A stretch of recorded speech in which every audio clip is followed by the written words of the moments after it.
Tell me when, Marco. I think you're ready to start now, Judge. Okay. All right. Thank you, members of the Senatorial Democratic Executive Committee. Welcome, everyone. Thank you so much for being here today on Saturday morning in the middle of the holidays. We did this by Zoom because we knew that right after this, you're going to go start celebrating or shopping or whatever, but getting ready for the holidays. I will then call the FDC into order at this time.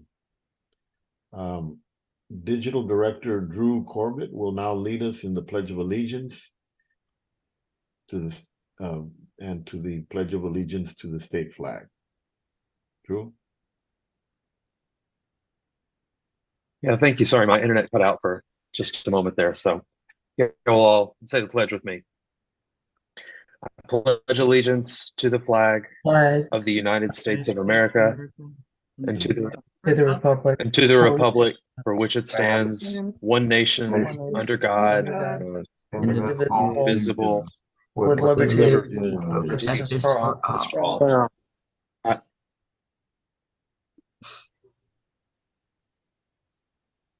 All right, and now the Texas Pledge. Honor the Texas flag. Allegiance to the Texas, one state under God, one and indivisible. One and indivisible.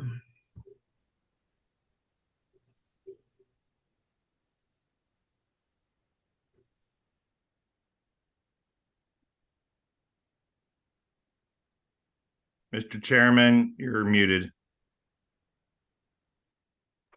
Thank you, sir.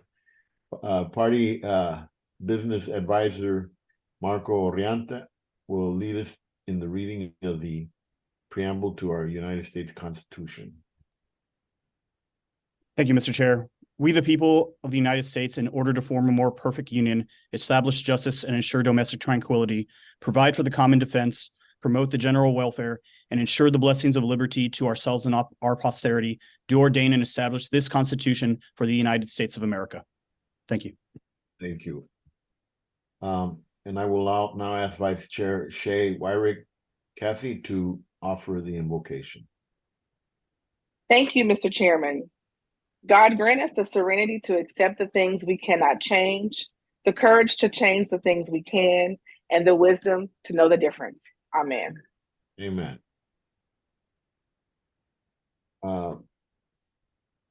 Lee Forbes is out sick today, and Party Business Advisor Marco Orrantia will be acting as the secretary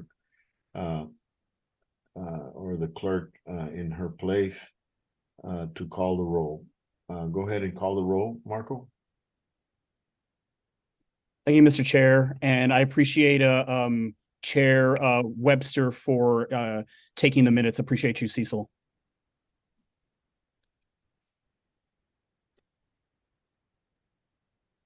Gilberto Hinojosa, Chairman.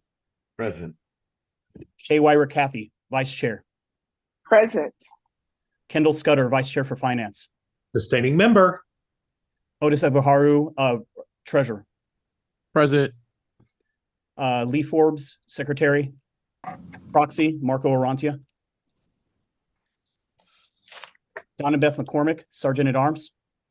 Present. Marty Galando, Parliamentarian. Dina Tollerton, Parliamentarian. George Nasser. Sustaining member. Oh, hi, Dina. Sorry. I'm on for just a few minutes. Okay, cool. Thanks. I know you're busy today. George Nasser, Parliamentarian. Present. Ben Dickerson, SD1. I'm on. Were you saying you're present, Ben? Sorry.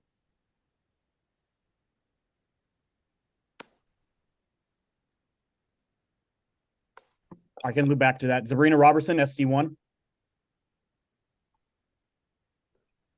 Present. Kristen Schamberger, SD2. Present. Nathan Clark, SD2. Present. Karen Berry, SD3. Proxy, Jennifer Murphy Dick.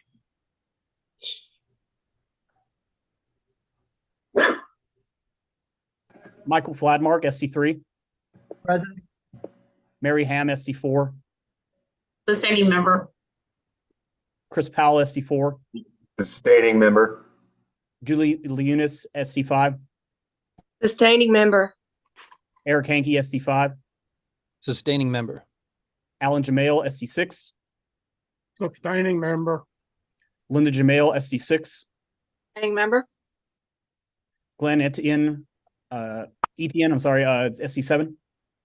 Present. Angela Williams, SD7. Present. Frederick Nickens, SD8. President, also Senator West is trying to get into the meeting. Okay.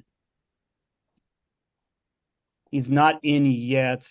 If someone could send him the registration link, I greatly appreciate that. Let me just pause to see if there's anyone pending. One moment. There are a couple. Royce West and Jessica Perez.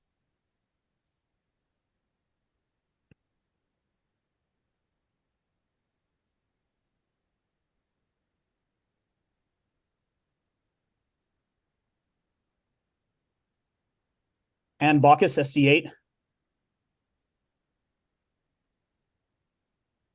I just got a text from her. I think she's trying to connect. Diana Branson, SD9. Peace in the Middle East. Carol Parker, SD9. Sustaining member. Mark Green, SD10. Sustaining member. Myra Mills Tierhard, SD10. Mark Green, proxy. Cynthia Cottle Dean, SD11. Present. Abortion is healthcare. John Young, SD11. Present. David Griggs, SD12. Sustaining member. Sharon Hirsch, SD 12. Sustaining member. Tony Milton Lewis, SD 13. Sustaining member. Dylan Russell, SD 13. Sustaining member. Colby Duhan, SD 14. Present. Ash Hall, SD 14. Present. Belinda Castro, SD 15.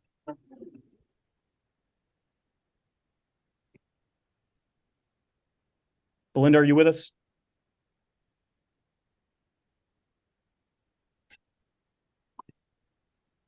I see Ann Bacchus just entered the meeting. Michael Hamilton, SC 15. Present. Michael McPhail, SC 16. Sustaining member. Susan Bradley, SC 16. Sustaining member. Mohammed Jazz Ijaz, SC 17. Sustaining member. Cheryl Novak, SC 17. Present. Jennifer Cantu, SC 18. Present. Cecil Webster, SC 18. Sustaining member. Nicolette Aguirre. Oh, wait.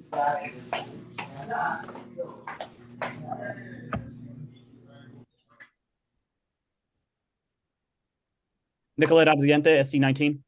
Free Palestine. Joshua Garcia, SC 19. Ceasefire now, present. Jonathan Weitzel Hinojosa, SC 20. Standing member. Stephanie Guerrero Signs, SC 20. Present.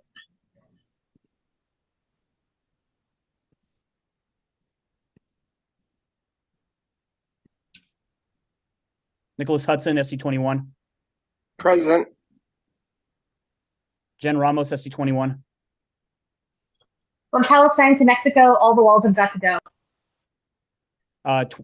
Tom Hansen, SC 22. Sustaining member. Mary Duty, SC 22. Present. Kathy Neely, SC 23.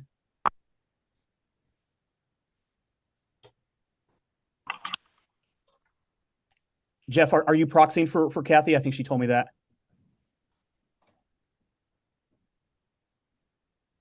Well, maybe Jeff's not here yet. Jeff Strader, SC 23.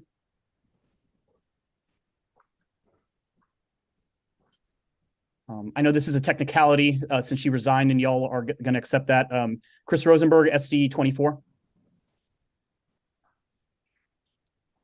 Clayton Tugger, SC 24. Howdy. Jesus Toro Martinez, SC 25.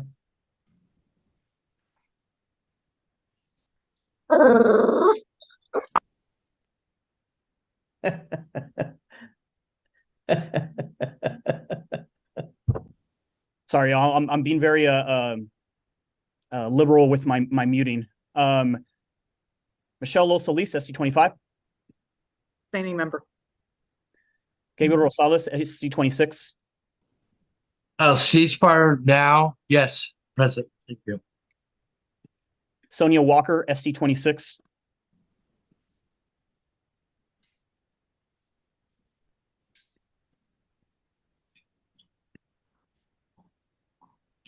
I see Belinda Castro has entered, so I will mark her present. Ben Whitman, SC 27. Present. Cynthia Gutierrez, SC 27. David Langston, SC 28. Present. Sue Barrick, SC 28. Sustaining member. Wesley Lawrence, SC 29. Free Palestine. Judy Lugo, SC 29. Present. Glenn Melanson, SC 30. Present. Liberty and justice for all. Kay Parr, SC 30. Present. Mike Purcell, SC 31.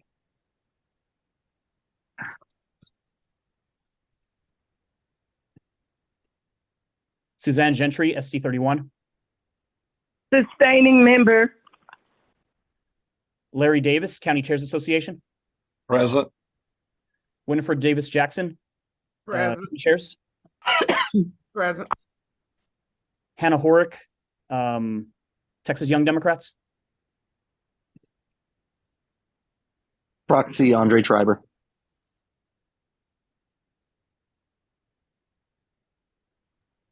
All right, I know she's going to come in later to give her report, but she's not here right now. Thank you, Andre. Randall Bryant, Texas Young Democrats. Proxy Otis Evagaro. Thank you. Carol Alvarado, Senate Democratic Caucus. Terry Mesa, House Democratic Caucus.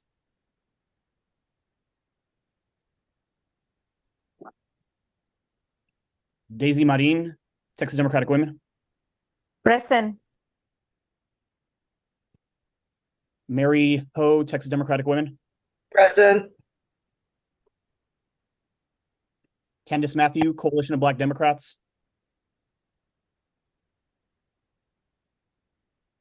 Carol Robinson, Coalition of Black Democrats.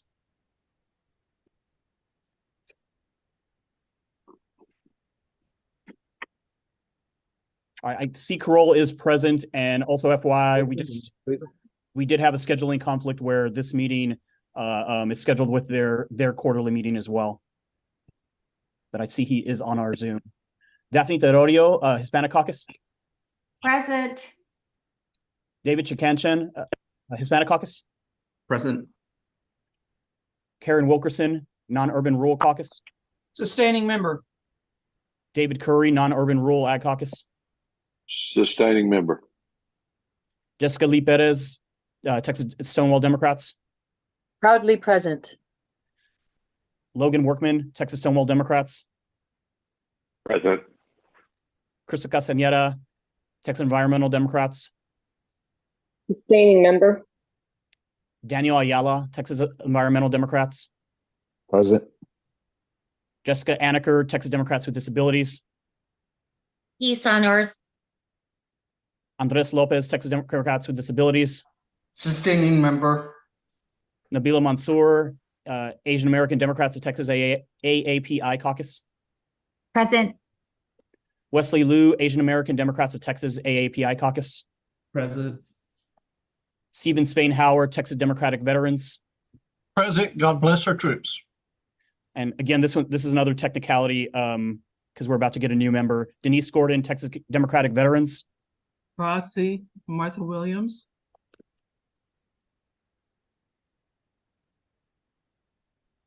Thank you, Martha. Same thing with this one. It's a technicality. Bella Armenta, Texas College Democrats.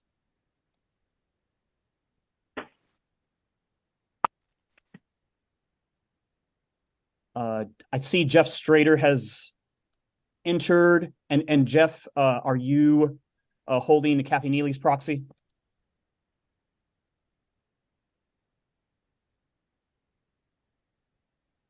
I'll get confirmation of that later.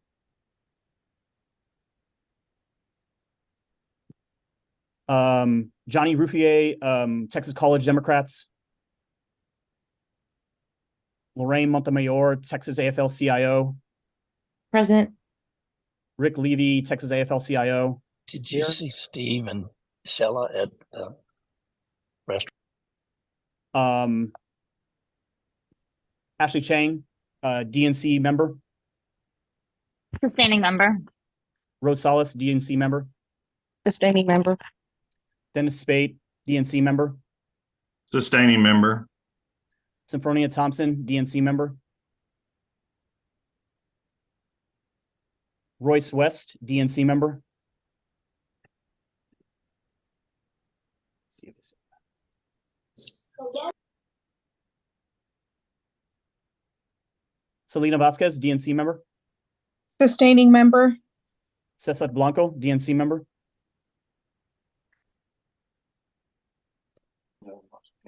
Leonard Aguilar, DNC member. Present. Glenn Maxey, DNC member. Vicky Vogel, DNC member. Sustaining member. Andre Triber, DNC member. Sustaining member. Robert Martinez, DNC member. Lorraine Miller, DNC member. Henry Munoz, DNC vice chair. Mr. Chair, appears we have a quorum. Thank you, Marco. Hey, excuse me. And I saw that you came in, so I marked you as present. Thank you. Thank you, Ann. All right, a quorum is present. Let us continue. The minutes from the last meeting are at the bottom of the agenda at txdem.co/SDEC-agenda. Are there any corrections to the minutes that we have not already received?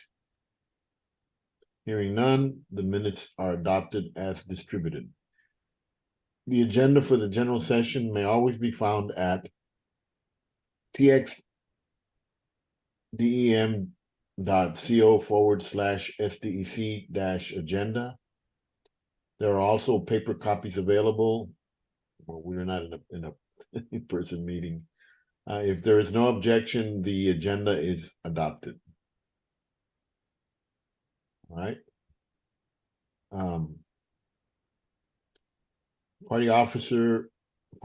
Business advisor Marco Orienta will give the secretary's report on our secretary's behalf. Marco?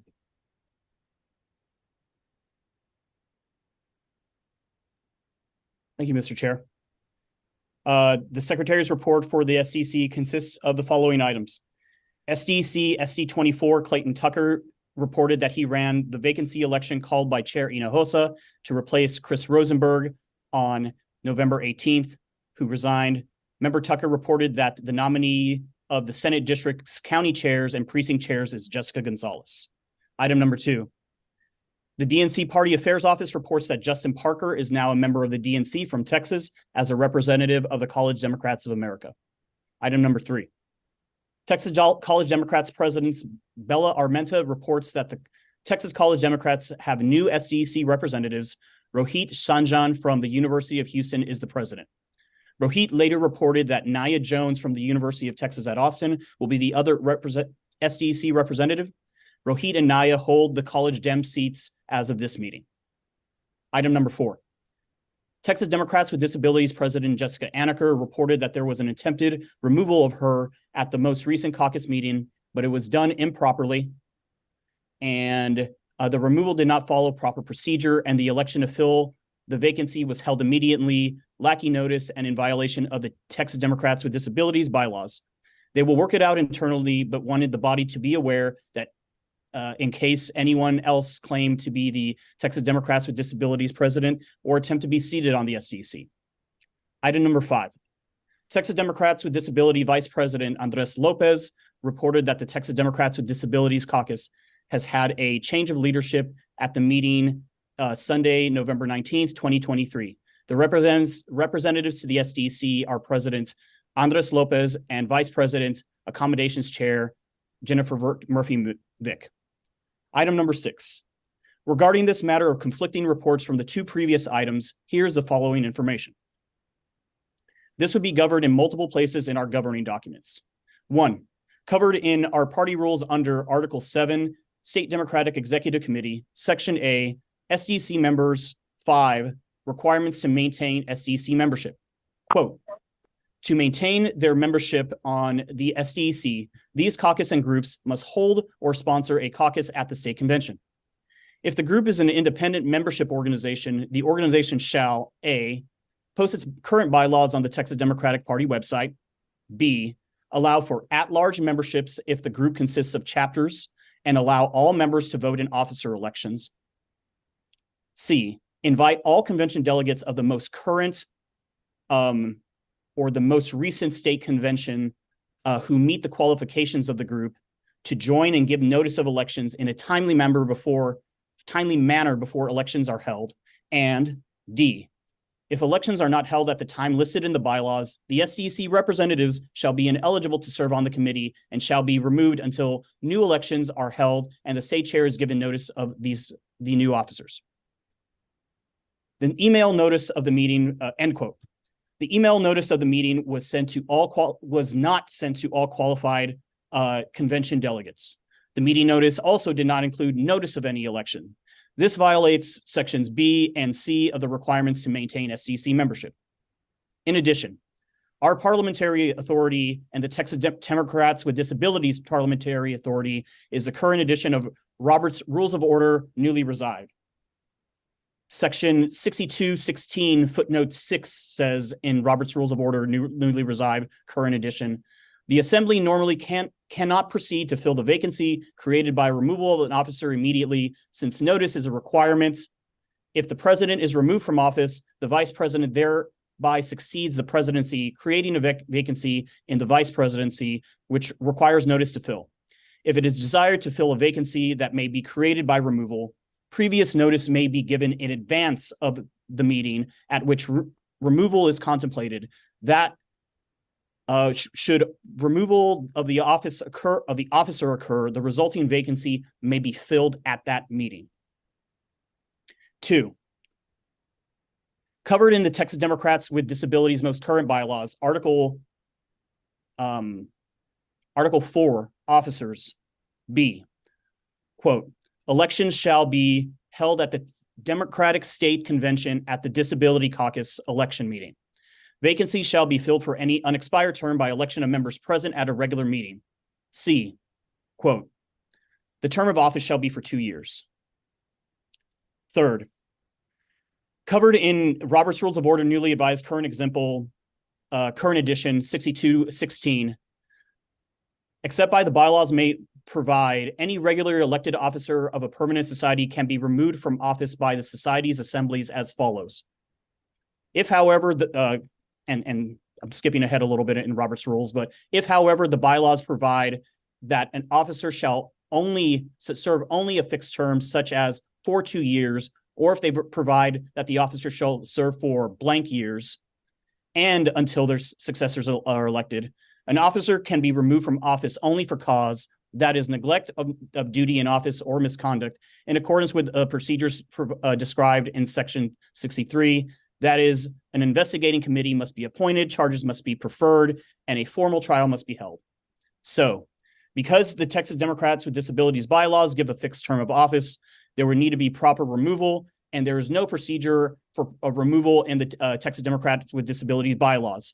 Therefore, you would look to removal in the Texas Democrats with Disabilities Parliamentary Authority, Robert's Rules of Order newly revised current edition, where a proper removal of the president will require cause, the creation of a confidential investigating committee, hearing the committee's report, the referral of charges, subsequent creation of a trial committee, holding of a trial with reasonable time to prepare defense, the members' review of the trials committee findings, and then action by the members on the recommendations of the trial committee. Moving on to item number 7. The Texas Democratic veterans held their officer elections in October, and outgoing chair Denise Gordon reported that Stephen Spainhauer was elected as chair, replacing Denise Gordon, so he continues to serve as an SDC representative. Martha Williams, the vice chair for outreach and membership, will be holding the other seat. On a related note, Texas Democratic veterans past chair Denise Gordon has resigned from the Rules and Legislative Committee. Item number 8.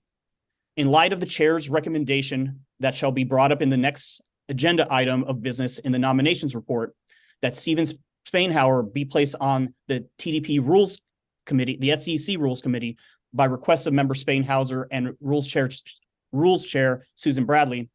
Should the SDC confirm Stephen's appointment to the Rules Committee, Stephen requests to resign from the Nominations Committee, as it's rare that an SDC member ever serves on 3 committees at the same time. Thank you, Mr. Chair. That concludes all the items of the Secretary's report.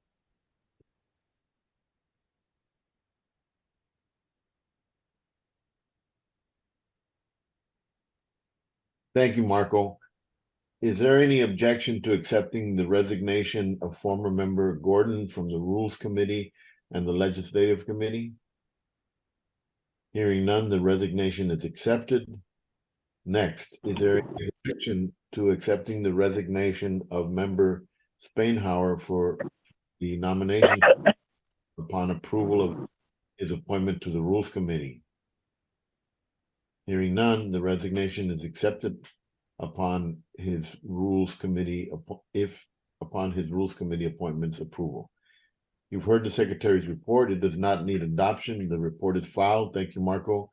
And congratulations to our new SDC constituency caucus members and DNC members.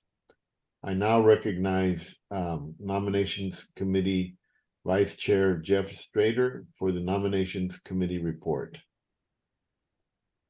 Jeff? Thank you, Mr. Chair.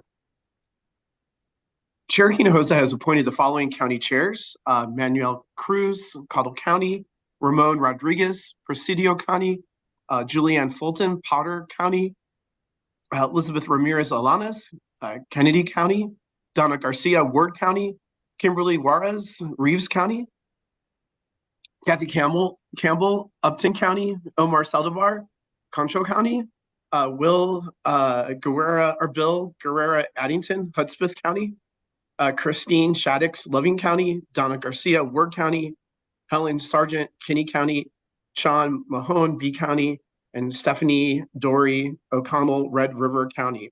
The Nominations Committee recommends the approval of these appointments. The motion is on the approval to make permanent the temporary appointment of Cotty, Presidio, Potter, Kennedy, Ward, Reeves, Upton, Concho, Hudspeth, Loving, Ward, Kenny, B, and Red River County chairs. Is there any objection?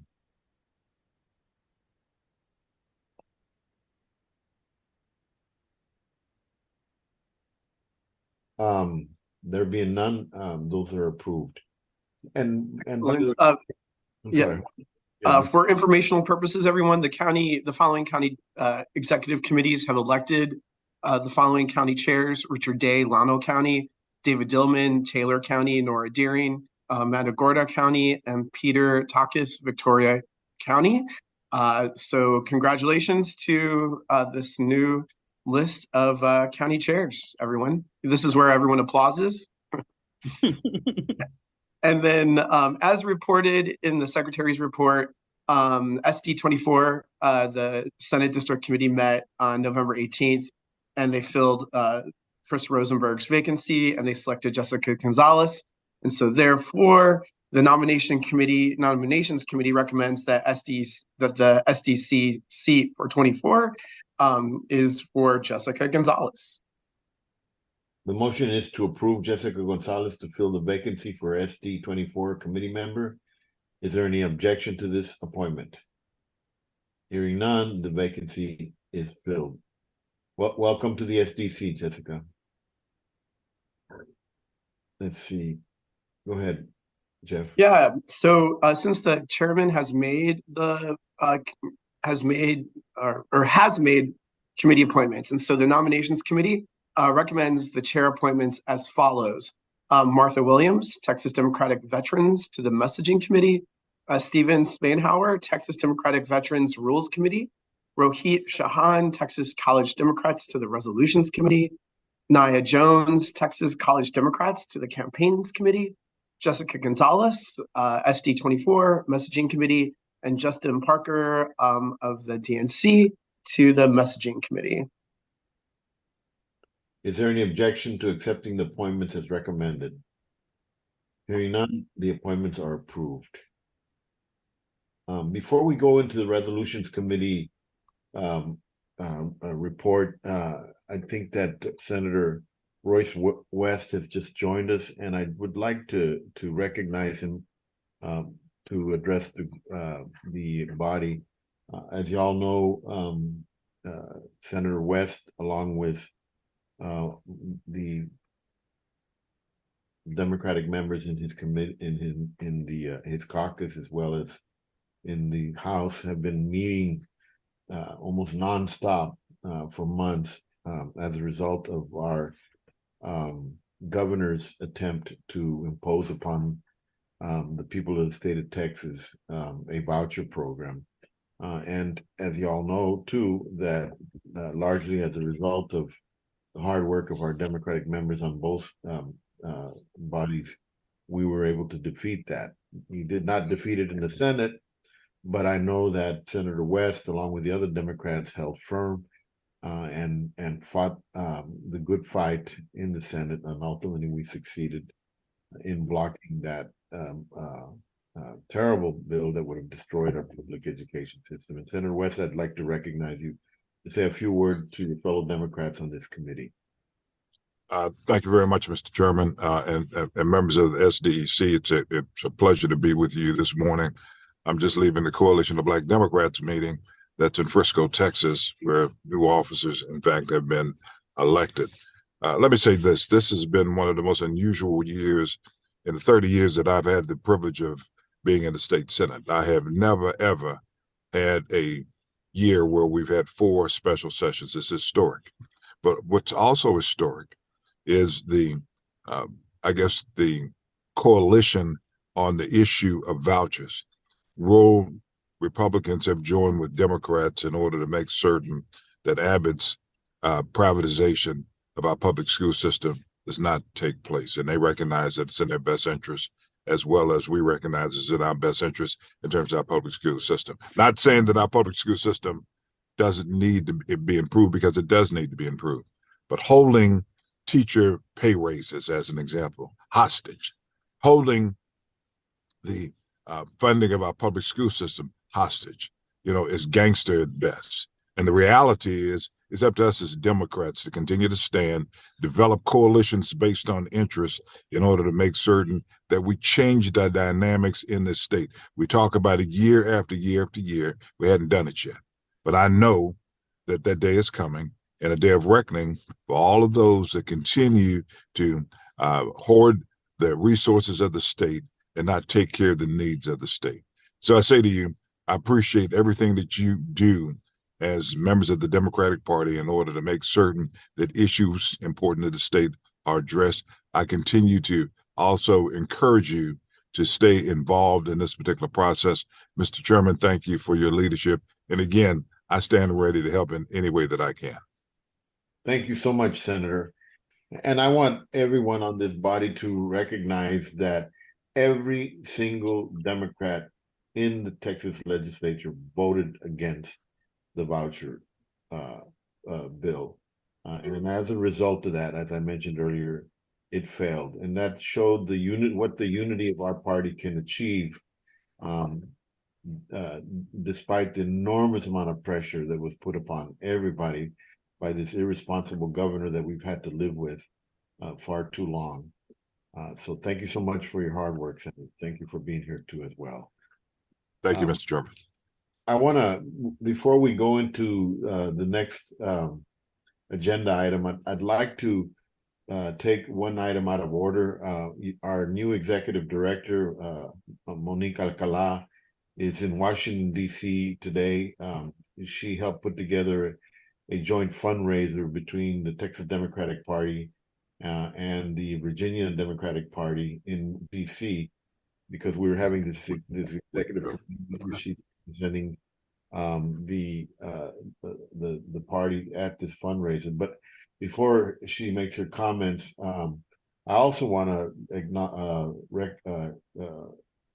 tell everyone that you saw this long list of county chairs that we approved today. Probably one of the longest lists that we have ever had before to approve at a meeting. A large part of that has occurred as a result of her efforts. She took at least a week-long tour all over rural Texas a few weeks ago, talking to people, trying to get people to fill vacancies in our county chairs in a lot of rural counties across the state of Texas. Went out there by herself in her vehicle for all this time, met with county chairs all across the state of Texas, and successfully was able to recruit several county individuals to serve as county chairs in these counties. We've never seen that happen before, and I really believe that she should be acknowledged and thanked for her hard work in doing that. So with that, Monique, if you're on, please go ahead and present your report.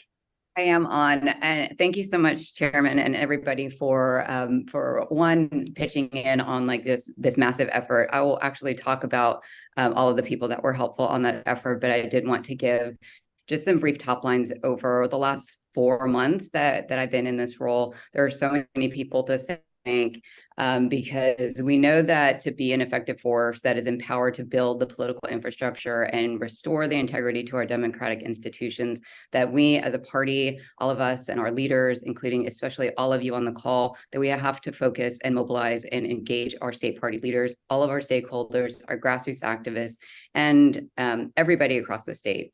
And our team at TDP has been exceptionally vigilant, working with people all across and building out a stronger infrastructure all while staying responsive to all of the Republican attacks on democracy. And I can tell you for the last 4 months, been knee deep in it with everybody on this call. And it's been amazing to see all of the great work that folks have been doing.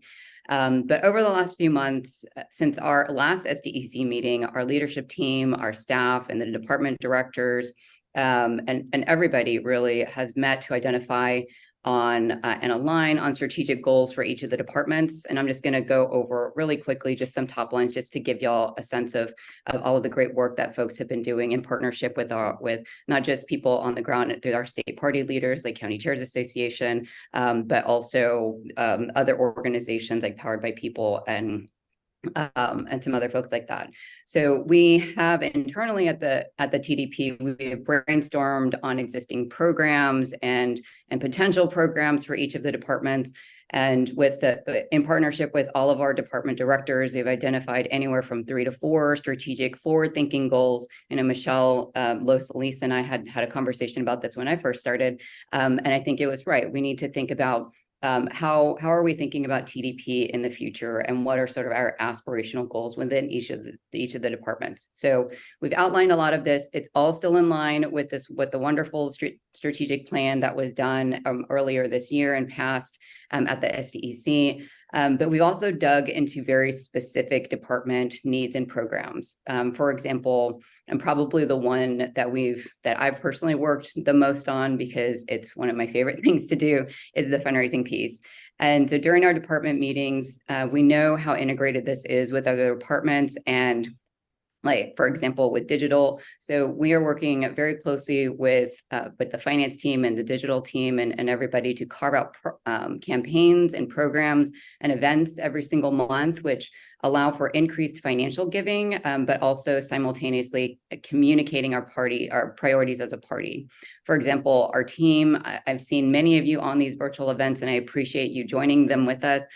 We had these virtual conversations with state party leaders and folks like for example, the first one that we had was our Paxton trial with special guests Mimi Marziani and Justin Nelson.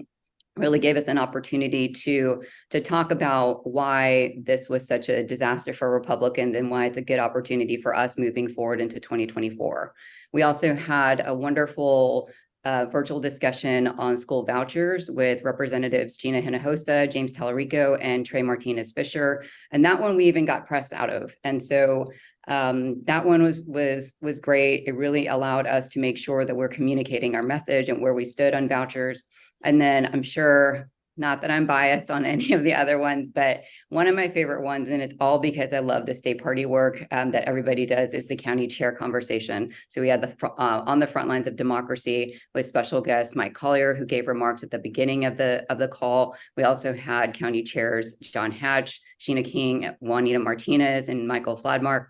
And all of them, I'm sure y'all are very familiar with their work. They've all done incredible work on coordinated campaigns, building out their county operations, as well as lifting up folks like migrant communities, like Juanita Martinez, and then also Michael Fladmark with his work alongside Jennifer Vick to defeat the anti-trafficking ordinance over in Chandler. So that was very, very easily one of my favorite ones. Y'all can still watch it, by the way, on our TDP channel. But all of this has been successful in not just increasing participation or optimizing participation in these and helping us raise a few bucks, but the voucher, like I mentioned earlier, the voucher stuff helped us attract press, and it helped us really lift up our message around the priorities for the Texas Democrats. So thank you so much, Bridget, and the comms team and the digital team on that.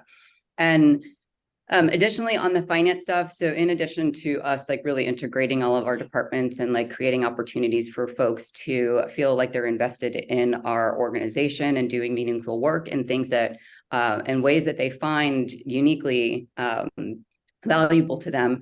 In the financial department, we recognize very quickly, or we know that we could be operating at a much higher capacity. And so we actually recently brought on, through an in-kind, wonderful, generous supporter of ours, a consultant to evaluate our operation processes and also structure out or evaluate some of the programs that we already have. And so I'll let the finance team and them talk about it during the finance report.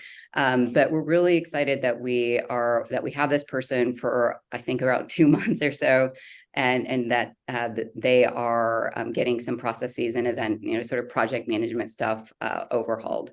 So, but also one of the other things that we have been really digging into in just the 2.5 weeks that the consultant has been with us, and many of y'all are familiar with her. Her name is Anna Moffett. She was with Beto last year, but we've also structured out 4 signature events for next year in 2024, and so all of these things will be announced at the beginning of the year. All of the save the dates. We're just working through a couple of logistic things. And so number 1, in early March, after the primary, we're going to do a celebration that's going to be honoring and celebrating all of our sustaining members that we have at TDP. We'll have the convention event, as many of y'all know, and then we have the Sissy Fahrenholt event that we have as well that benefits the voter protection team in August. And then tentatively scheduled for September, we are doing a complete programmatic change of Johnson Jordan. And y'all, I feel like, just based on the early conversations that we've had with a lot of folks, y'all are going to be very, very excited. And as I tell the staff, it is going to be the FOMO event of the year. You are not going to want to miss it. So again, we'll lift up all the save the dates at the beginning of the year. So make sure that you watch out for that, follow us on social media and all the stuff, and then we'll get those launched. So the other things that we've been really working on are the programs and special projects. I'm going to let the campaigns committee and everybody that's been really working every single day, all day. Sometimes I see Ryan on the phone nonstop, and I have to interrupt him. But one of the big programs that we launched that has been, I think, really successful is the Lone Star Rising program. And again, the campaigns committee will go into greater detail on that.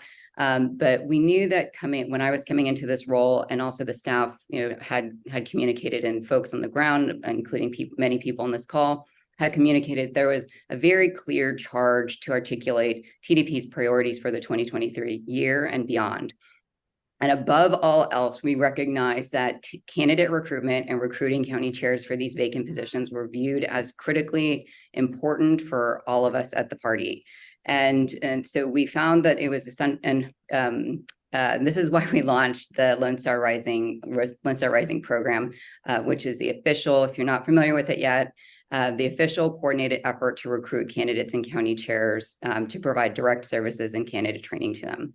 And as the chair had mentioned earlier, yes, I did go to West Texas. I am a national parks enthusiast. I am one of my first campaigns, or my very first campaign was in rural Southwest Virginia, and I have a special place in my heart for rural communities. And so when we had talked with Kay Parr and Larry and Bart about the county chair recruitment, I was like, oh, darn, I have to go out to West Texas and spend some time in beautiful West Texas and with some wonderful people. So we partnered with County Chairs Association, and we also had some additional help from Susan Hayes and Powered by People, who helped us identify locations, individuals, to help us develop and implement a strategy for county chair recruitment during the week that I was there, and also they did some stuff on their own as well. And we continue to have those conversations with our team, Marco, Ryan, et cetera.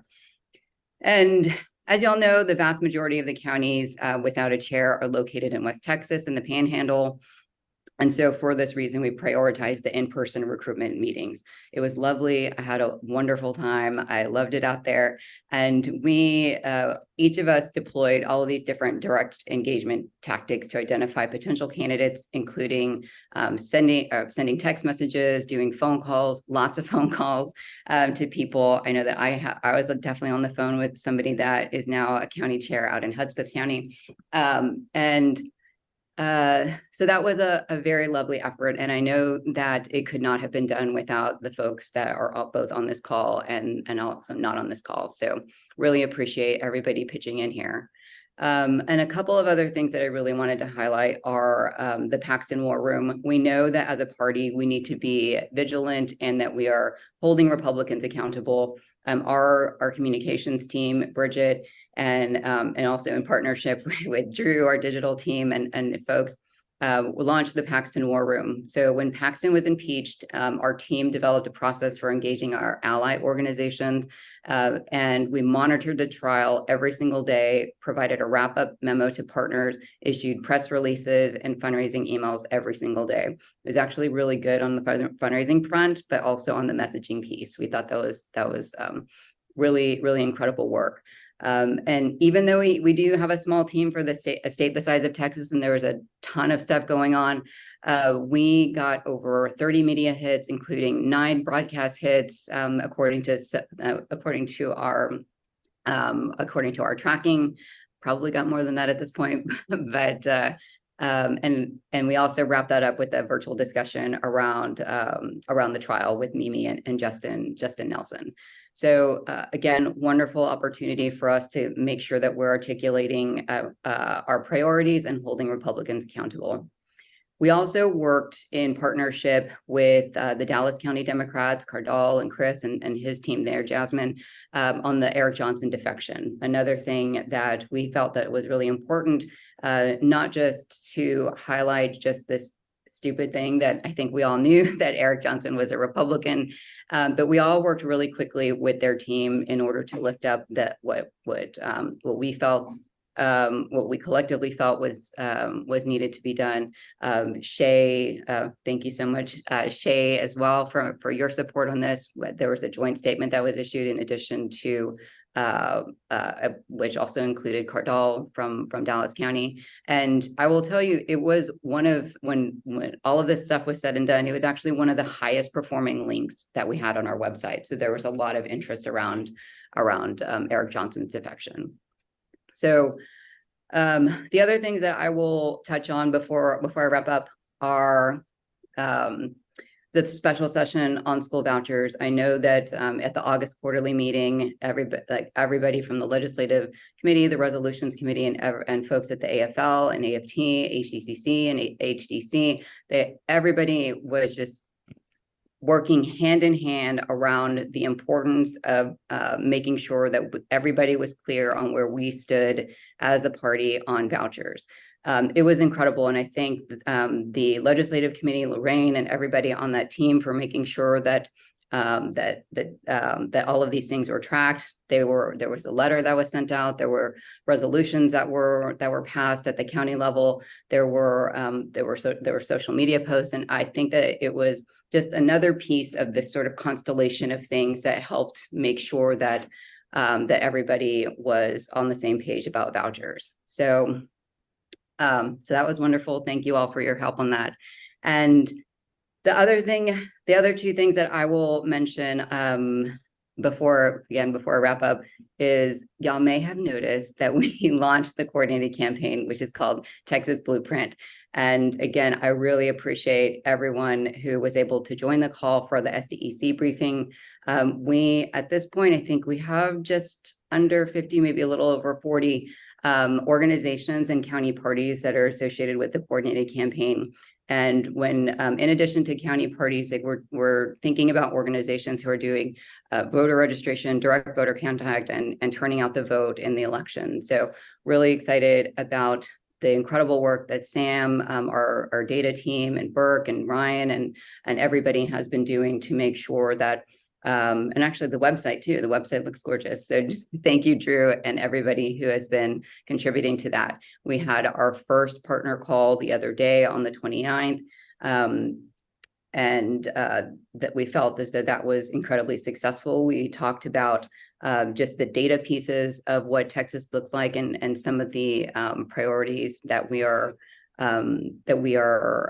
tackling in the lead up to once we get to the primary and we're off to the races. So really excited about the coordinated campaign on that front. And so the other thing that I will mention is that we've had a lot of interest around the work that we're doing in Texas. I know that I mentioned just a couple of top line things, but at the last ASDC DNC meetings, we had a couple of lovely meetings with folks from the DNC and the Biden campaign, and those were really great because we recognize that Texas is huge, and for as wonderful as that is for us in the state, it is also a challenge because of the perception of Texas as being this behemoth, this thing that might be too large in scale. Our data team had worked for several weeks on this report that many of y'all saw some version of it, and so we were able to present to both the DNC and the Biden campaign the data that is in front of us to make the case that we have tremendous opportunities in 2024, and they all agreed. So as I've been here, I actually had a meeting with them yesterday as well, and they're still very enthusiastic about working with us in 2024. So those were wonderful opportunities for us. And the last thing I'm going to mention is on rural stuff. As I mentioned, rural is one of my very favorite things in the world. And I know that last year, or I'm sorry, when was it? There was one meeting before my time, but following the adoption of the strategic plan earlier this year, Chairman Hinojosa had appointed the Targeting and Planning Committee, which included Krista Castaneda, chair of its messaging subcommittee, and it was paid for and conducted research around rural voters as part of that committee's work. The SDE received the committee's report at our last SDC meeting in Fort Worth.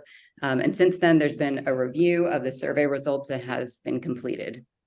Now, the goal of the survey, which was conducted online in May of this past year, or this year, was to examine how general election voters in 4 rural areas perceive the Democratic Party and its messages. And the areas that were tested included Lubbock, Ector, Cameron, Hidalgo, Smith, and Smith counties, where collectively we have like 1.2 million general election voters that reside there. Now, it's important to note that some of the results of the survey do not necessarily correlate to increased votes for Democrats. Nonetheless, we very, very much believe that it is reasonable to assume that improving rural voter sentiment about Democratic messages will 100% help us increase support. Now, the media markets in which those 6 counties that I mentioned earlier exist have approximately 1.8 million general election voters. And while more information is still needed and more just continuous evaluation of messaging as we go into 2024, this 100% shows the value of deploying the right communications plan for rural Texas.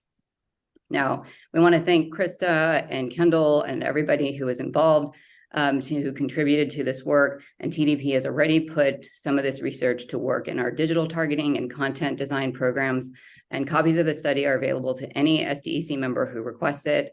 And we share the belief that any plan for winning Texas has to include outreach for the entire state, not just urban centers.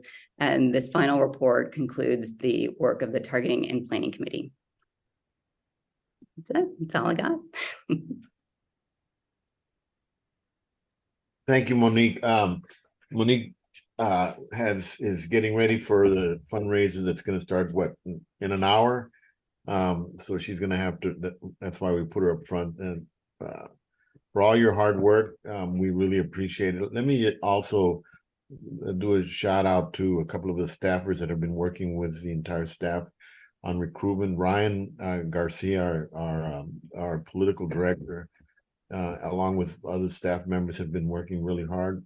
Monique and Burke as well, to try to recruit people to run primarily for the legislature to make sure that we have, if not every House seat with a Democratic candidate, almost every House seat. And that's been a major effort, and I think it's produced some great results. That there's also have been recruitment for other positions in Congress and as well as the Texas Senate. So that work, I think, has produced more candidates than we've ever seen before in these elections. There are also Bridget, as we have a new communications director, and that's Bridget Bowen. She has, as you've seen her stuff come out, she's producing nonstop. I don't know when this woman sleeps. She's producing nonstop emails across the state of Texas that have been delivered as in many mediums that we've been able to contact, and she's doing an outstanding job. So thank you for your hard work, Monique, and go raise some money for us.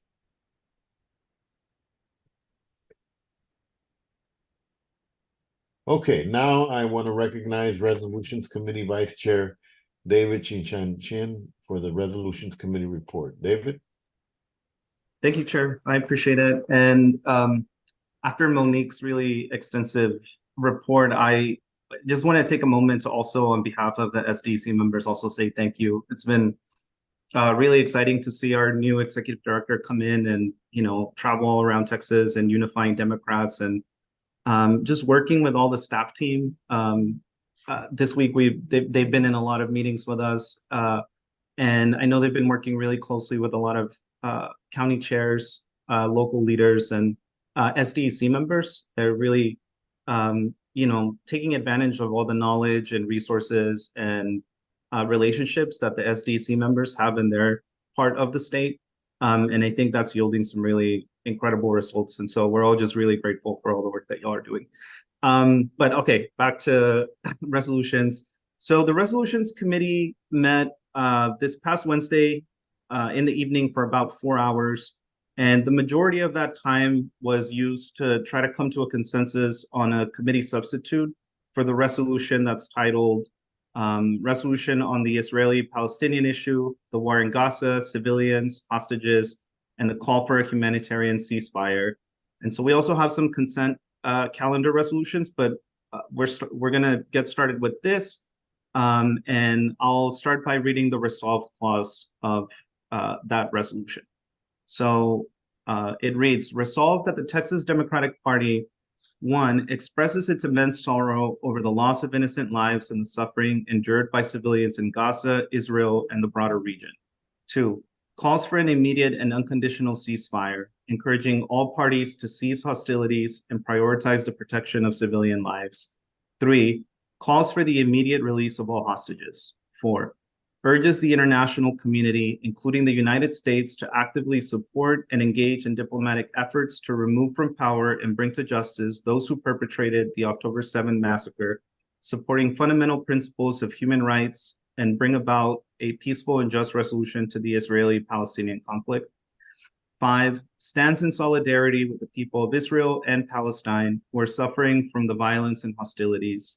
6, supports equality and self-determination for the Palestinian people who do not have a state of their own. 7, calls upon the United States and international governments to facilitate a two-state solution through, quote, direct negotiations between willing and responsible partners, unquote, as called for in our state platform, where all parties recognize the state of Israel and the state of Palestine. 8, calls on Texas Democrats to recognize the humanity of both Palestinians and Israelis when commenting on the crisis, and condemns the rhetoric that leads to violence here and overseas. 9, calls on the Texas congressional delegation to advocate for a comprehensive and peaceful resolution to the Israeli-Palestinian conflict that respects the rights and aspirations of all parties. 10, commits itself to raising awareness about the Israeli-Palestinian issue and fostering dialogue and understanding within our own party and among our constituents.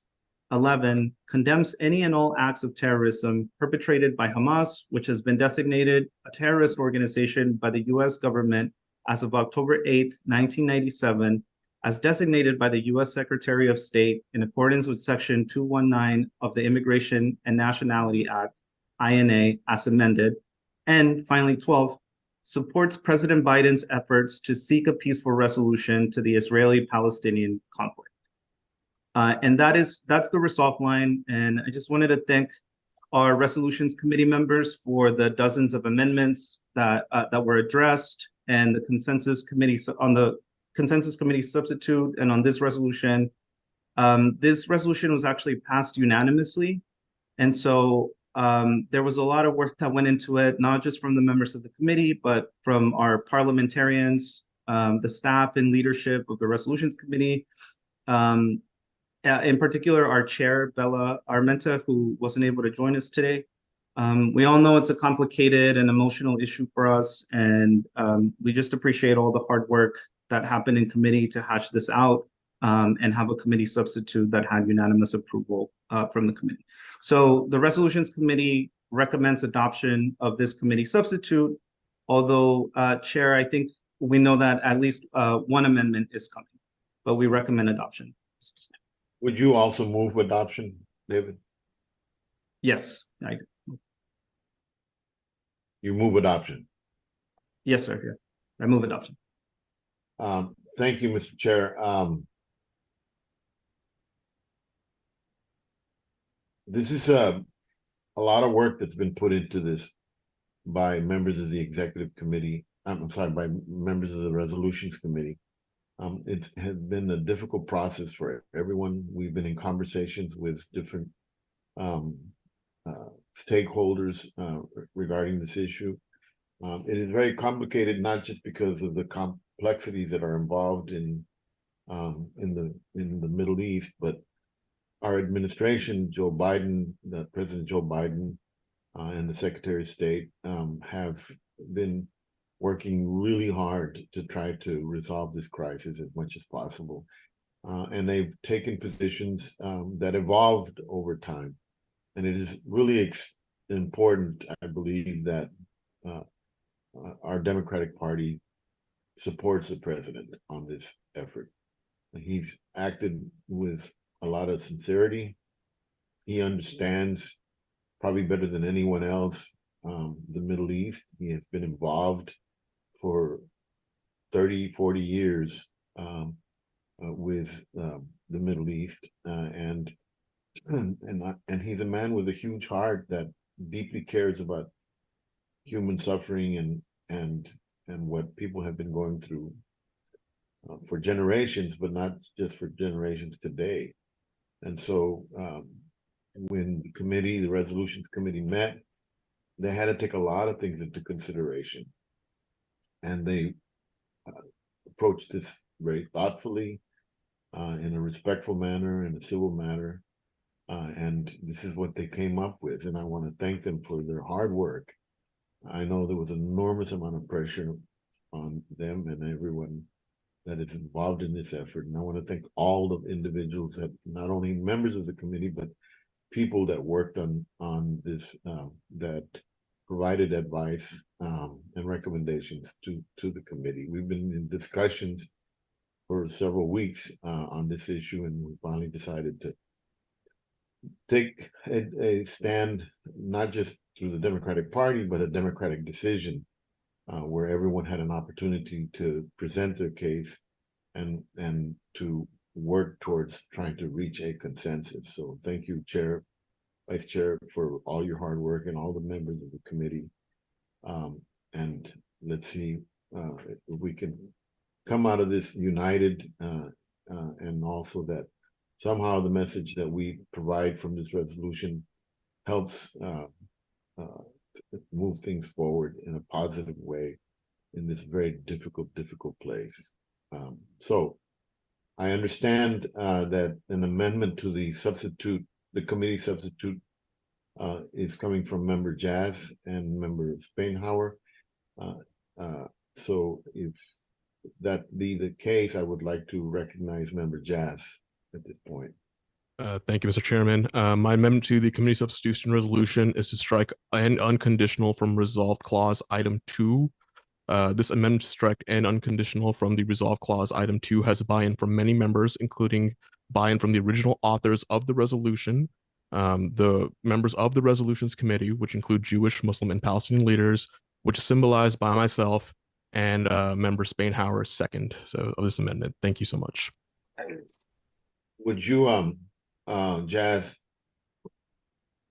would you read that section with the amendment so that people know exactly what you're doing? Oh, sure. Let me pull it up actually.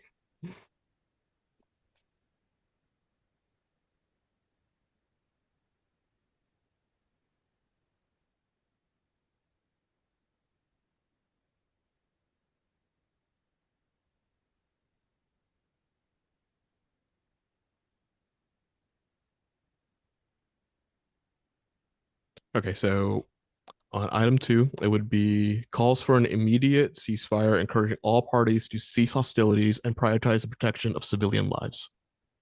Okay. Your amendment would thus cause the resolution to read as you just now read, right? Correct, yes. Okay. Thank you, Jazz. Members, Spainhour, do you second this motion? Yes, Chairman Hinojosa, I'll second the motion. Thank you. Is there any discussion of the amendment, or can we move to approve the amendment?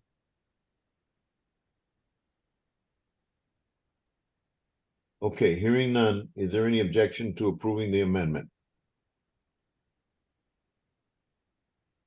Hearing none, the proposed resolution is amended. Are there any more amendments?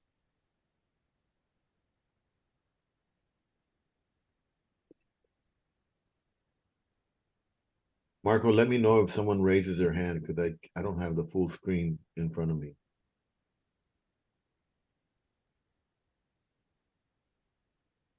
Let me stop screen sharing just to make sure. I don't see anyone who's raised their hand, and I don't visibly see anyone on camera who's raised their hand. Okay. There being none, it is amended. Is that an amendment, Tom, or what? Sorry. Okay. Let me see what else is good.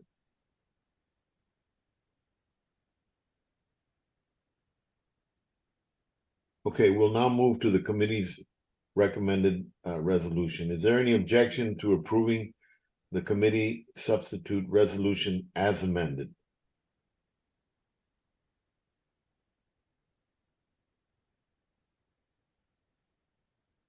Is there any hands raised, Marco? No. Hearing none, the resolution is approved. Thank you, members, for your hard work on this consensus resolution. Susan, were you wanting to say something? No. Okay.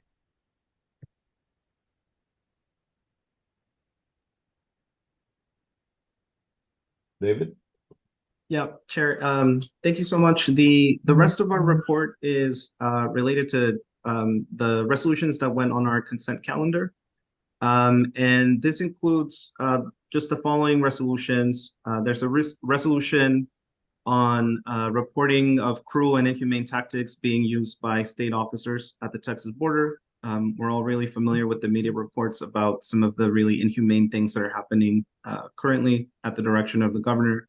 And then we have several memorial resolutions honoring the lives and career of Isabel Bell Ortiz, Charlie Stenholm, Jesse Tafaya Jr., my personal friend who I'll miss dearly, Sandra Su Tenorio, David Van Oss, and Brooks Williams Conover. And then finally, just another resolution on the Texas Democratic Party opposing poll taxes in the National Democratic Party and in other states, urging national rules changes. And so all of these resolutions were passed on the consent calendar, and the committee recommends adoptions of those items. Right.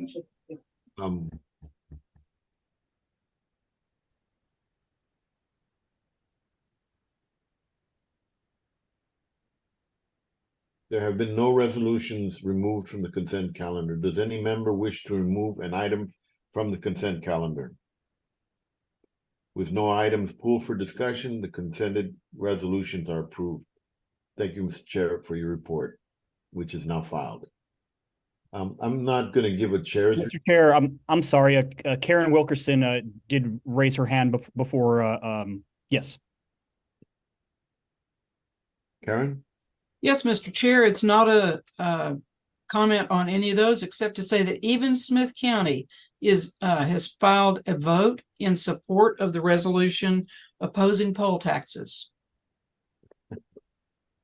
I'd like that recorded in the documents. Thank you, Karen. I appreciate your comments and your statement. Okay, and it's good to see you. Let's see what's next. I said I was going to skip my chair's report. I think that Monique gave a good analysis of the hard work that the staff has been engaged in for several months and continues to be engaged in. They are working very, very hard, and I want to thank them for their hard work. They've done a lot of things in an innovative way, and I think it's made a big difference in how we're going to be after the first of the year at the party. So thank you, staff, for all your hard work. So those are my statements. Let me just now start proceeding with each of the committee reports. I recognize Campaigns Committee Chair Stephanie Guerrero Saenz for the Campaign Committee report. Good morning. So the Campaigns Committee met on Tuesday, November 28th. The Campaigns Committee met virtually and received a briefing from Political Director Ryan Garcia on the TDP's candidate and county chair recruitment programs. An update on the TDP coordinated campaign Texas Blueprint and upcoming plans for the county party services and training, as well as training and support for candidates and campaigns. So a lot's going to be is coming down and happening right now. This summer, the TDP held 5 in-person recruitment events and 4 virtual recruitment events with over 300 attendee signups.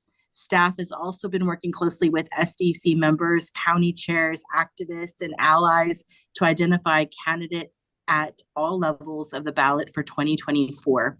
Nearly 200 submissions have been received on the Lone Star Rising website by prospective candidates, which has been used to fill multiple open candidate slots.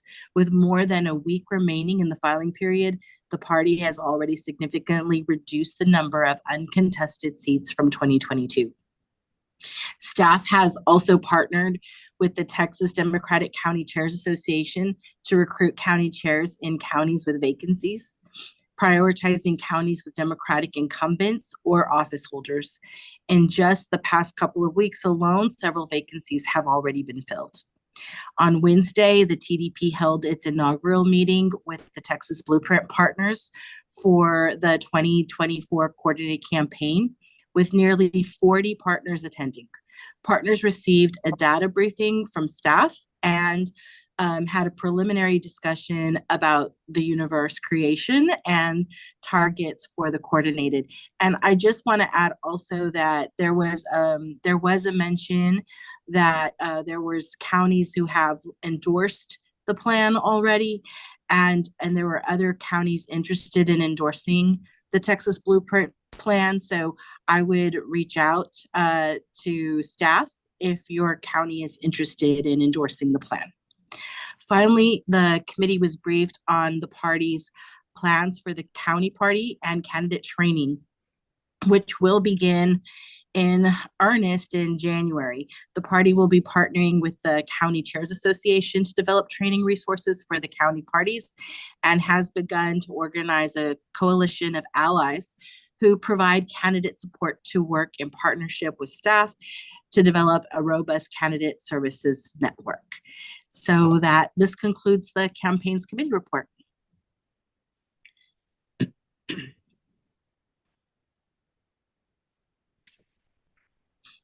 Thank you. Do Do I have to make a motion or is it just a report, simple report? I think it's just a report. Thank you, Madam Chair. Thank you. The Campaigns Committee report is now filed. I now recognize Convention Committee Vice Chair Linda Jamel for the Convention Committee report. Thank you, Mr. Chair. Yes, the Convention Committee met virtually on November 20th, where the Convention Director, Emma Pickering, gave updates on the convention process of 2026 convention bids and the Convention Subcommittee. The Convention Committee received updates detailing and establishing convention timeline, which includes a respective timeline and tasks that need to be completed from August 2023 to the day of the convention. TDB staff also finalized a convention room distribution plan for caucuses and congressional district meetings alike. Because of the limited space in the convention center, caucus meetings will begin at 7:30 a.m. and the congressional district meetings will begin at 10:30 a.m.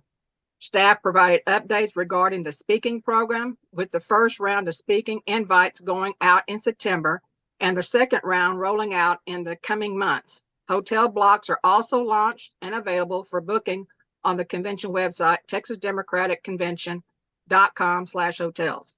The participation, education, and marketing launch took place on November 9th, 2 days prior to our deadline of November the 11th, per our delegate selection plan, which is in the opening of the primary candidate filing and county/CD convention pre-registration. Staff also finalized the finance plan and convention budget, allowing staff to solicit early support from our organizations and partners alike. TDB kicked off the convention fundraising season by hosting a lobby happy hour on October 12th at the Austin Club. In late August, the TDB officially signed its contract with Vista El Paso, which was quickly followed by room block finalization with 4 El Paso hotels. Later in the fall, staff rounded out its production bidding process by finalizing the contract with Staging Solutions. Following the 2026 convention RFP update, the committee voted to recommend Corpus Christi as the sole finalist to the host of the 2026 convention and have the SDC take a formal vote at the in-person January meeting during the convention committee report with a Corpus Christi presentation. Starting next week, convention subcommittees will begin meeting. On Tuesday, December the 5th, the Transportation to El Paso Subcommittee will meet at 6:30 p.m. On Thursday, December 7th, the Accommodation Subcommittee will meet at 7 p.m. Closing out the 2023 Convention Subcommittee meetings, the Participation, Education, and Marketing Subcommittee will meet on December the 14th at 7 p.m. The rest of the subcommittee meetings will be scheduled at later dates. The committee is looking forward to continue to work with the Convention Director, Emma Pickering, other staff, and our 7 subcommittees. The Texas Delegation Selection Plan was voted in full compliance by the DNC RBC yesterday. Congratulations, y'all. Thank you to our DNC member on the committee, Dennis Bates, and that concludes my report.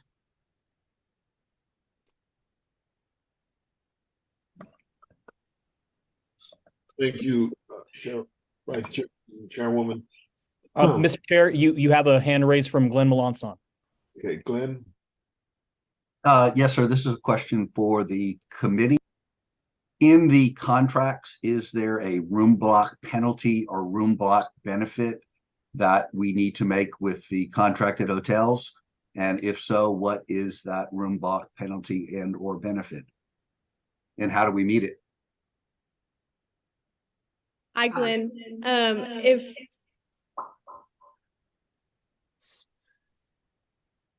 Go ahead. Volume, sorry about that. Sorry to come off chair. Vice Chairwoman, is it okay if I go ahead and answer this question? Yes, go ahead.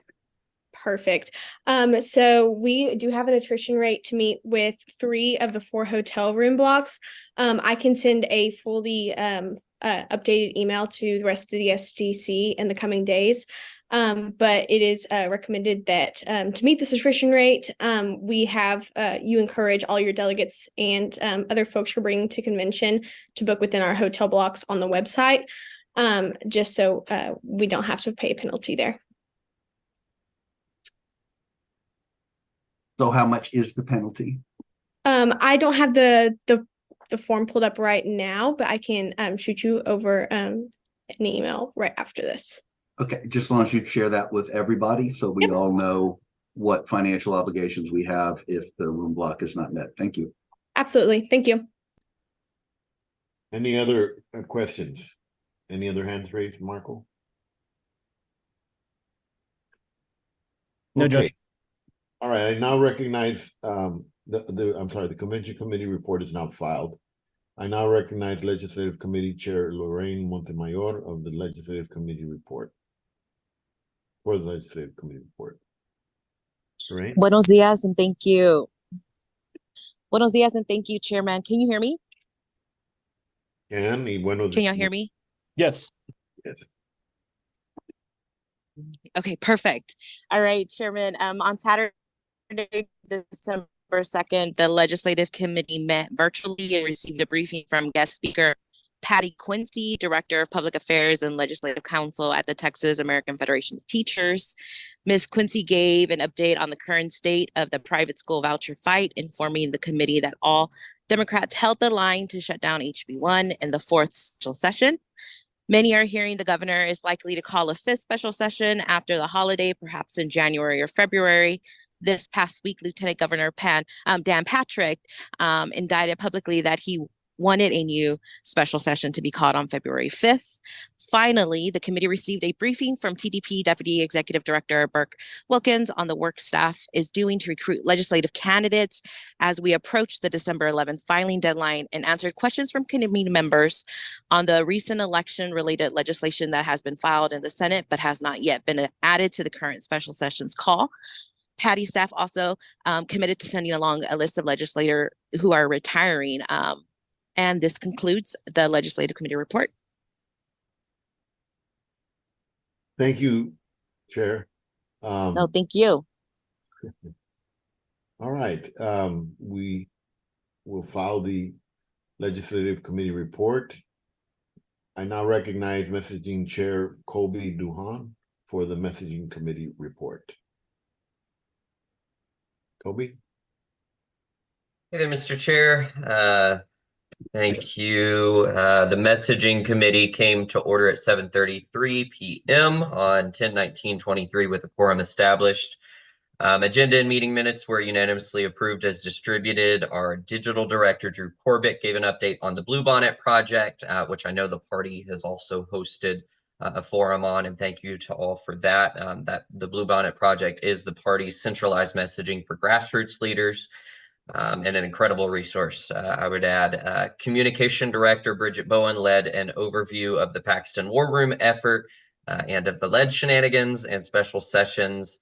Also gave updates on the Beat Crews War Room and a preview of messaging memos, which will be the sole focus of our committee's December 6th meeting.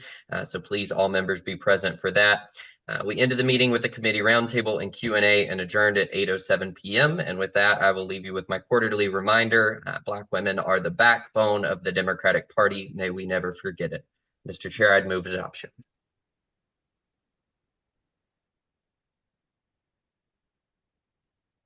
Mr. Chair, you're muted.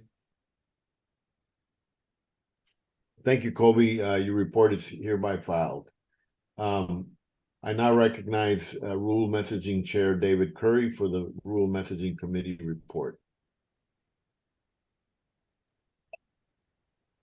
Thank you, Mr. Chairman. I appreciate that. The Rule Messaging Committee met on Thursday, November 30th at 7 p.m. Our agenda was very much what Colby just said and some others. We received an update from Digital Director Drew Corbett pertaining to updates with the Bluebonnet project with language and visuals about support for public schools that was distributed by County Chronicle yesterday.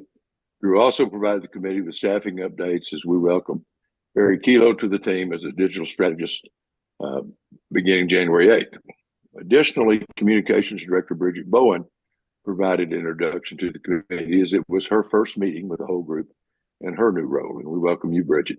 Bridget provided top lines about the work done over the last 2 months pertaining to the same items: the Paxton impeachment trials, Paxton acquittal messaging memo, Texas legislative updates, particularly around private school vouchers, scams, which I'll say a little more on in a moment, and the Beat Cruise War Room. Additionally, the committee continued to have an open discussion about messaging in the rural communities that included private school voucher scams, et cetera. Now, I want to say a word about that. As chairman of the Rural Messaging Committee and chair of the Non-Urban Rural Caucus for our state party, I really want to say to y'all that messaging in rural Texas is something we have got to stop ignoring. It is proof. If anything, 2018, 2020, 2022 proved to us we will not win a statewide election with only the big cities and the suburbs. We have got to compete in rural Texas because the way we're branded out here, we're right on the issues. Crystal Castanada's study that she did just confirmed that we're right on these issues. People deeply care about Medicare and Social Security. People deeply care about their public schools. Royce West just told us the governor's not letting the teachers get a raise. The government's not funding the schools. But that does us no good if we cannot communicate it. And we've got to have the money and the resources to communicate it. And I'll give you a couple examples. In 2018, the week before the election, Ted Cruz and Greg Abbott showed up in San Angelo, and then went to Abilene, and then went to Midland, Odessa, then went to Lubbock. Why are they out here where there aren't any votes? Because those are the votes they win with. Starting in August of 2022, Greg Abbott ran 3 commercials a night on the 10 o'clock news in San Angelo, Texas. Our candidate, who I loved, never ran one. We cannot compete and win in Texas if we do not communicate what we believe and what our issues are. So I encourage you to get Crystal's report. I encourage you to recognize the importance of fighting in rural Texas. And I'm so grateful for what Monique said. The new county chairs, my little old home, where my ranch is, Concho County's got 3,500 people in it. We got a county chair now. That's exciting to me. Can't wait to get hold of him. But we've got to take these things seriously. I've been on the Interfaith Alliance Board for 25 years in Washington, D.C., and urge you to look into that organization. But I was there in October. We had a reception honoring Rabbi Jack Moline, our former president, and I got to spend 5 minutes visiting with Senator Sherrod Brown. And he talked about he wins in Ohio, not because he carries rural counties, but because he gets 35 to 40% of the vote in rural counties. And he knows how important that is. I would encourage us to get hold of Senator Brown and his campaign and see what we can learn from him, because he's going to win again. I mean, I believe he's going to win again because he's doing it right. So I got a little impassionate here at the end. I really want to thank everybody for what they've done on school vouchers. I'm also on the board of Pastors for Texas Children, which really fights hard to fight vouchers and to get a good organization to look into. That's a winning issue for Democrats, and I would encourage us to do that. So we had a great report. I know we don't do a lot of advertising out here, but we need to. It doesn't cost much. You can run Spanish ads 1 minute for $10. It's crazy anyway. Statewide candidate doesn't do that. All right, Gilberto, Mr. Chairman, I've ranted and raved, and this concludes my report. No, we need to hear from you on that, Chairman, because it's really important. And I think we all recognize that we have a lot of work to do in Texas, and it does make a difference. I mean, I know exactly what happened in 2018. The only reason that Beto lost that election in 2018 is because of what you just now mentioned. It happened with Ted Cruz and Abbott in rural Texas just 2 weeks before the election, and I don't understand why that we weren't willing to compete there, but those decisions were made and the consequences we saw. So I think we hear that, and we need to continue to work on that. And I know I also agree with you that Christia's research and polling that she did recently needs to be looked at very carefully, and we need to see if we can work with our local candidates and parties in developing a strategy in those parts of the state. So thank you for your hard work, and appreciate you giving this message and making sure that we hear that as often as possible. Okay, so that report is filed. Let me now recognize Treasurer Otis for the Treasurer's report. Thank you, Chairman Hinojosa, and I hope everyone is having a lovely, lovely Saturday. My report is simple, just reporting the cash on hand that we have as of yesterday, December 1st, 2023. We have $122,423 in the bank. Excited to hear that. I know we'll be getting more here soon. And with that said, I'll give it right back to you, Chairman Hinojosa. Thank you, Chairman. I now recognize Finance Committee Chair Hannah Horick for the Finance Committee report and reporting on the financial reporting documents. I guess at this time we will enter an executive session to hear this report. If there's no objection, we are now in executive session. Those folks watching on live stream, just hang on and we'll get back as soon as possible. Members, if you will all hold for a brief moment until we hear from the live stream manager that all is clear.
Okay, you're back on, Mr. Chair. All right, let me go ahead and jump over to Rules Committee Chair Susan Bradley. Susan? Yes. The Rules Committee submits as its report the recommendations regarding the rules amendments that were distributed to all of you electronically prior to the meeting. Per the agenda, the rules amendments are presented as a consent calendar. There are proposed committee substitutes for 3 amendments, and the committee requests that they be decided before the consent agenda is presented. This will allow the amendments to be placed back on the consent agenda. The Rules Committee recommends replacing Amendment 2317A with a substitute 2317A-S that would replace December 15th with the day following the filing deadline instead of December 12th, as originally proposed. The committee felt that the deadline should be more evergreen and not a date specific that will need to be updated every year. Thank you, Chairwoman. The committee has moved to amend the original amendment. Is there any discussion on replacing Amendment 23-17A with the committee substitute 23-17A-S? Is there any hand, Marco? No, and I'm happy to also screen share the agenda right now as well. Okay. You're going to screen share the rule change. Correct. One moment.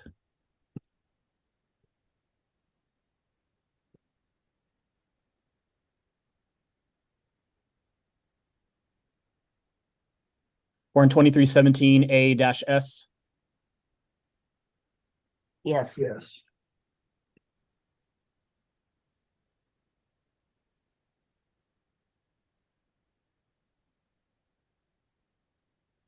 Okay.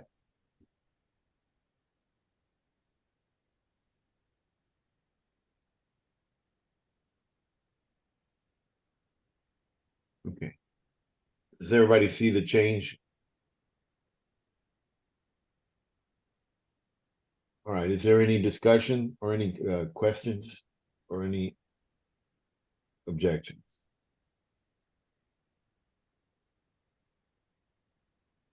If there is no further discussion, we will vote on replacing 23A, 23-17A with committee substitute 23-17AS. All those in favor of the replacement, please say aye. Aye.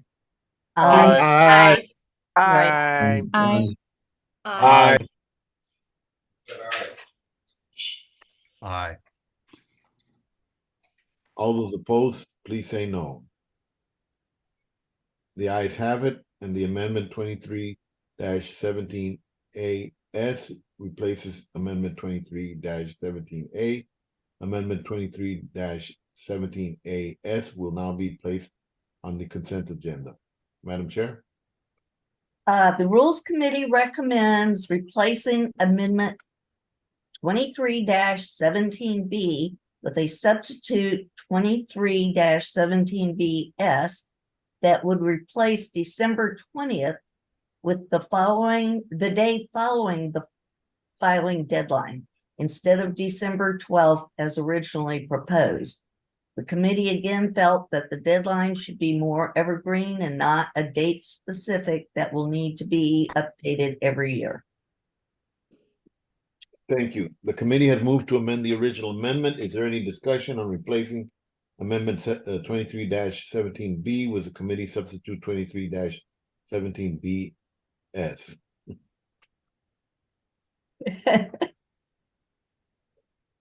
If there is no further discussion, we will vote on replacing amendment 23-17B with the committee substitute 23-17BS.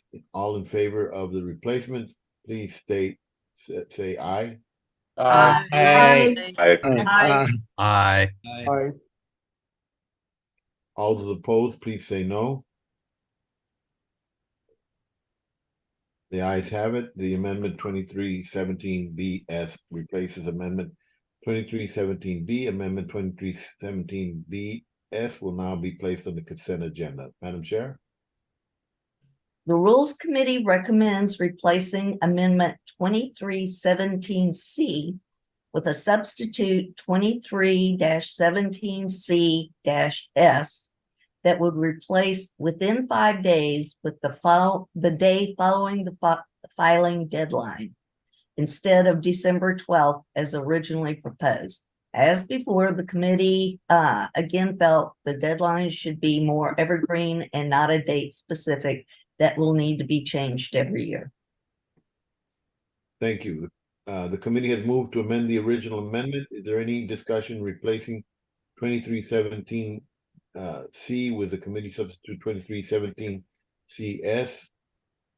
If there is no further discussion, we will vote on replacing 23-17C with the committee substitute 23-17CS.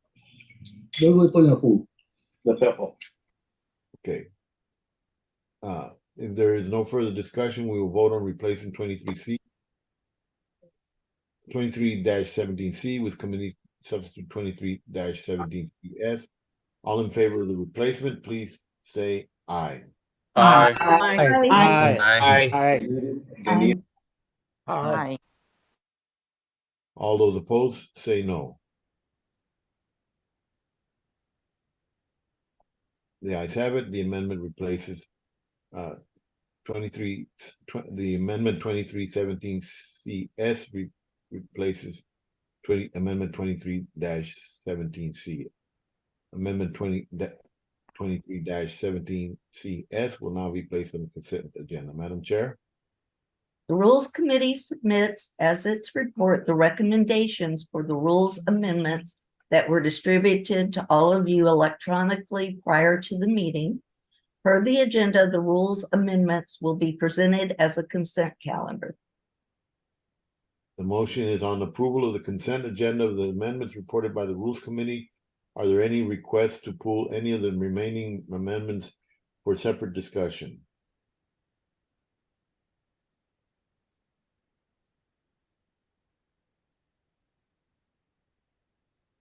All right, there being no further requests, without objection, the remaining items on the consent agenda are approved.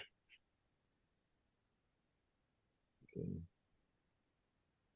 Thank you, members, for the Rules Committee for your hard work on these proposals. With no further rule proposals, the Rules Committee report is now filed. Thank you, Madam Chair. Thank you. I now recognize Marco for the party business report. Mr. Chair, we could go back to the finance report. Our chair is here. Okay, let's go into executive session. Drew?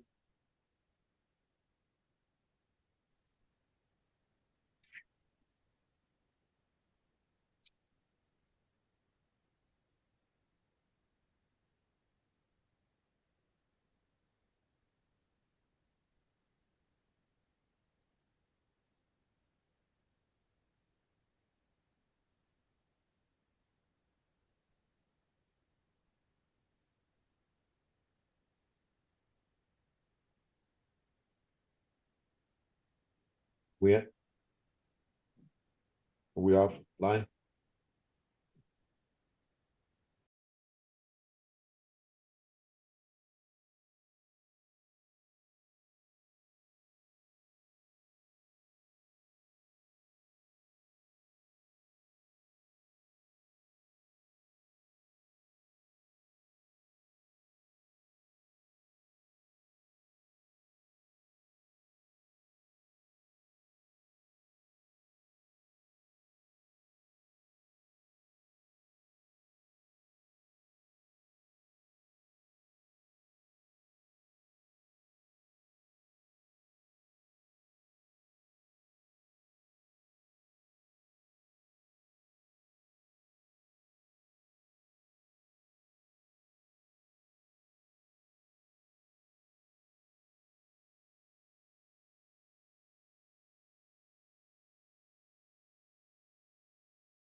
Okay, we're out of executive session, Mr. Chair. Okay, now I recognize Marco for the party business report.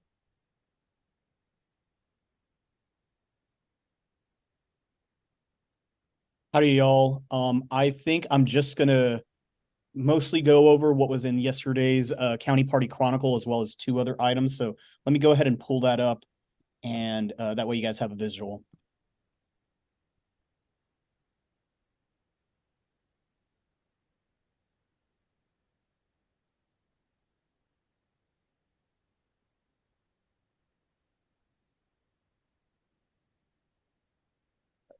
Almost there.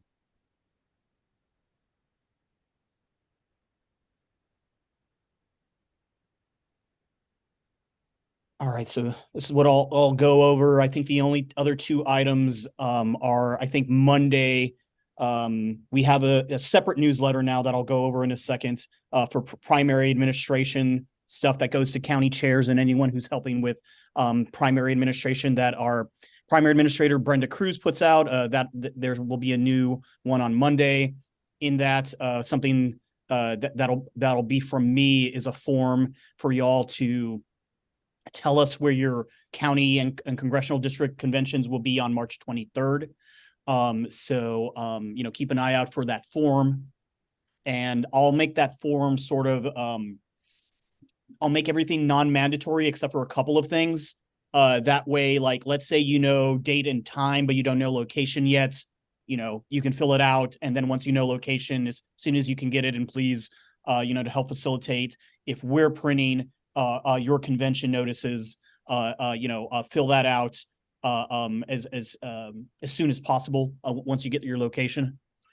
And then the only other thing, and I know you have heard from me via email or text or phone call, some of you, maybe 10 times at this point, we really wanted to make sure that we had our statewide judicial slate completely filled. But we noticed about 45 days before the filing deadline, so about 30-ish days ago, that we only had 2 positions that we had someone that we had at least 1 candidate running for out of the 6. So I think I've used some of my capacity to help recruit that, and we were able to do that. The only problem is once you get the candidates, then you have to collect the petition signatures. So all of y'all who have been, I asked that every SDC member and DNC member get at least 10 petition signatures at minimum, and mail those to me. So for those of you who have already sent them or have already told me that you're going to send them, but would love everyone to do that.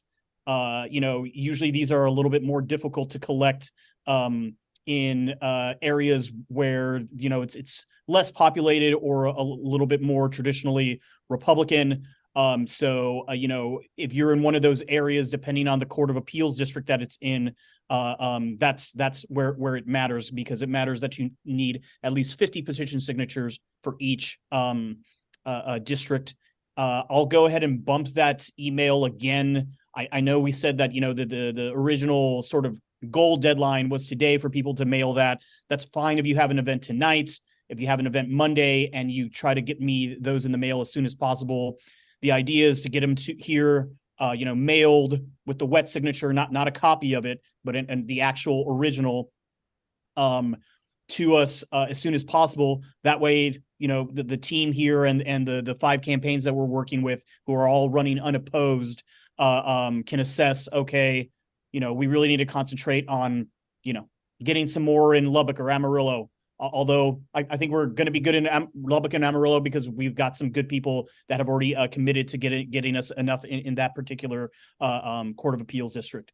But appreciate everyone's help on this, and want to know that want you all to underline that this is an all hands effort, or else we will not have statewide judicial candidates that are running against the incumbent Republicans. So it's highly important, and I appreciate everyone's efforts to be circulators for these petitions, getting them notarized, and mailing them in. So thank you so much.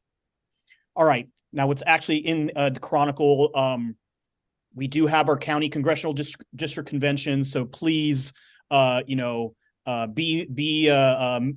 emailing your Senate district, your caucus, that they can sign up for their March 23rd county convention now. And of course, the important thing when they're filling that out, one of the last things on the form, which it is a long form, but it's important because we got to match them to the voter file.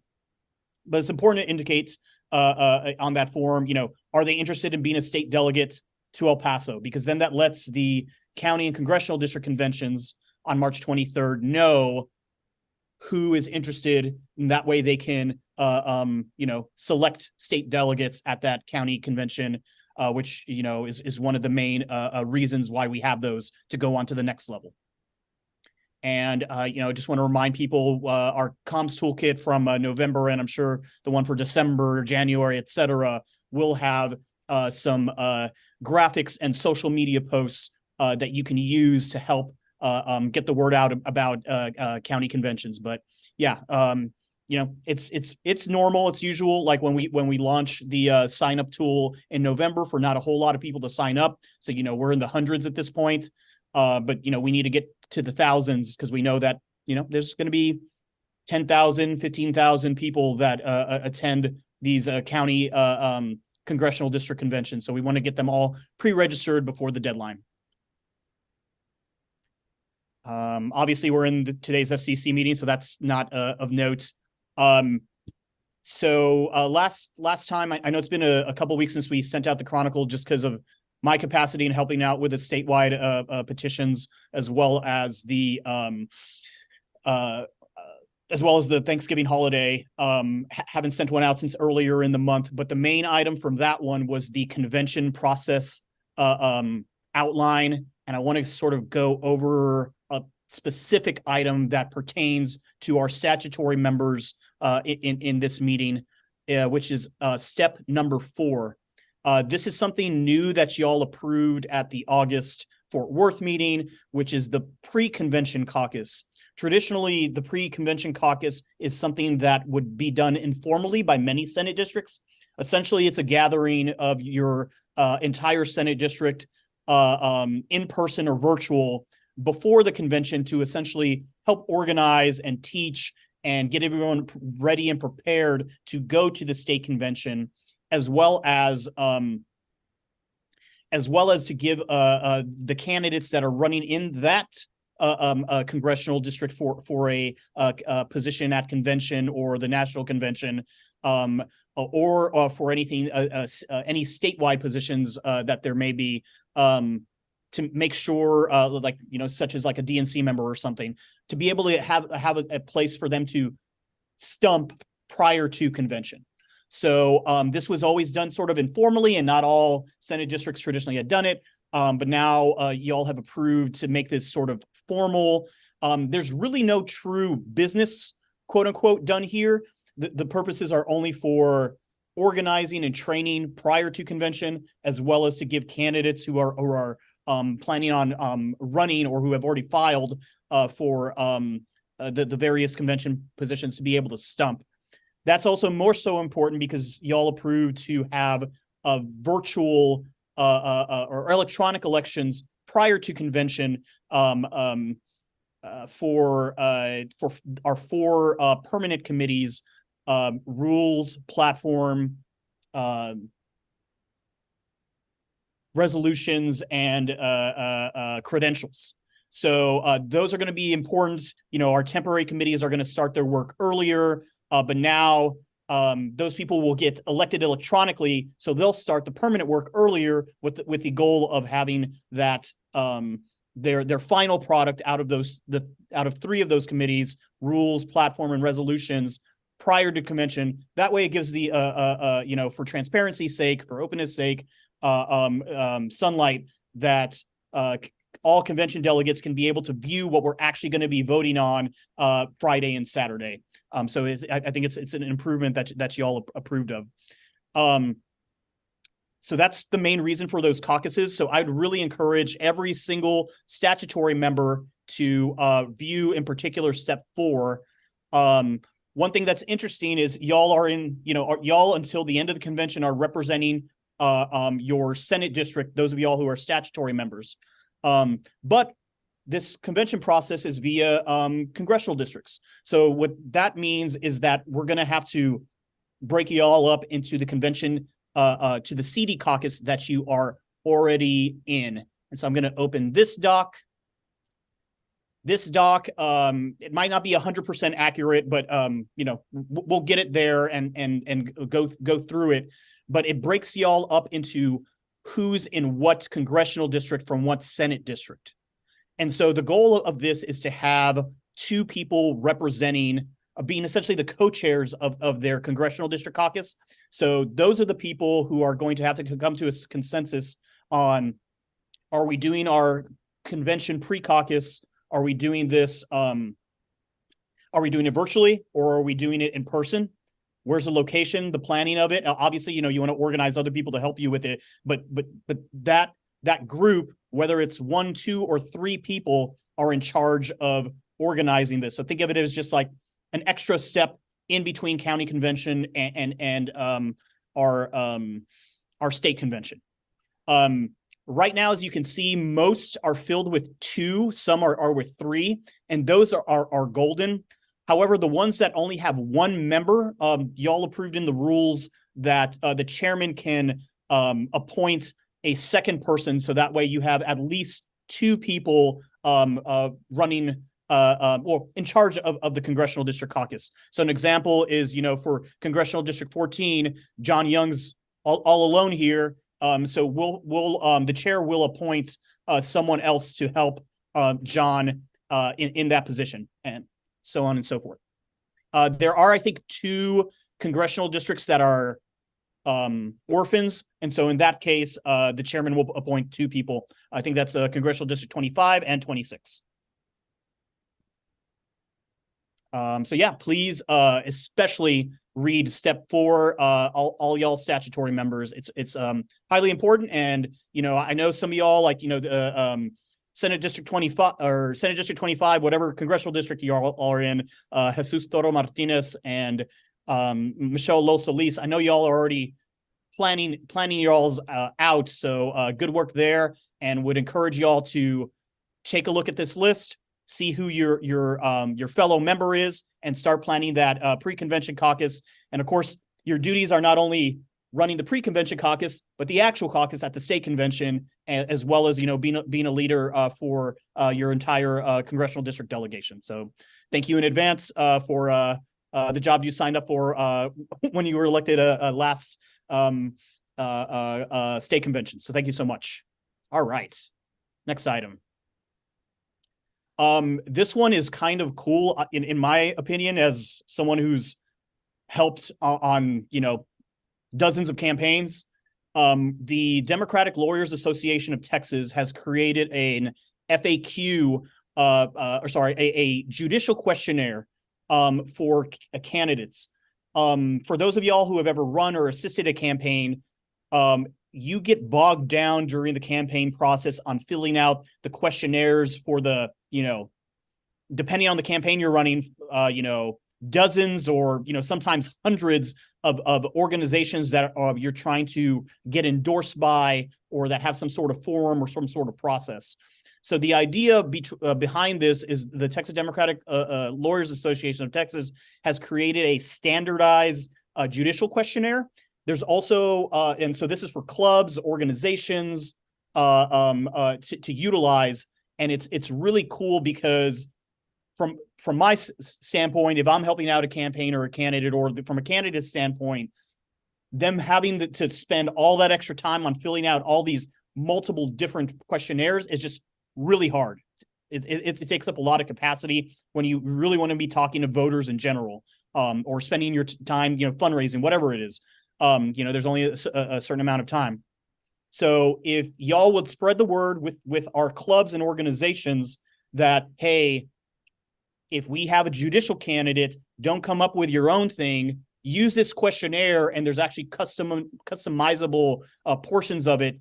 I think it will greatly benefit not only to having a much more professionalized questionnaire when it comes to judicial candidates, but also will ease the burden of and it's a lot when you're trying to fill out all these questionnaires from the campaign staff and the candidate.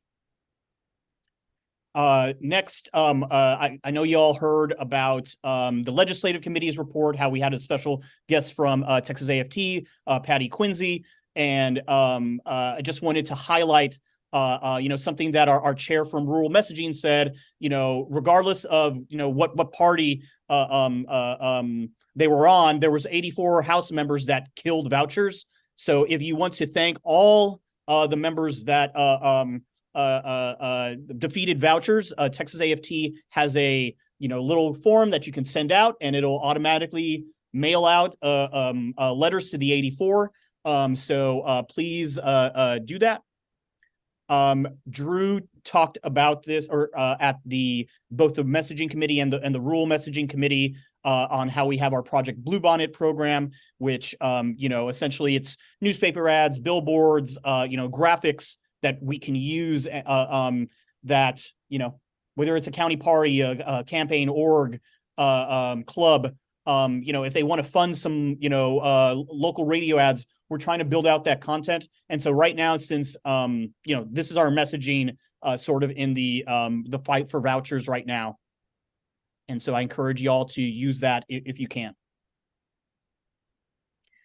Primary admin, we have our election dispatch. I said earlier that Brenda Cruz has her own separate newsletter specifically for county chairs and people who are helping out county chairs do primary admin. If for some reason you're not on that list and you are assisting your county chair and being a primary admin, just please shoot an email to Brenda Cruz at bcruz@texasdemocrats.org.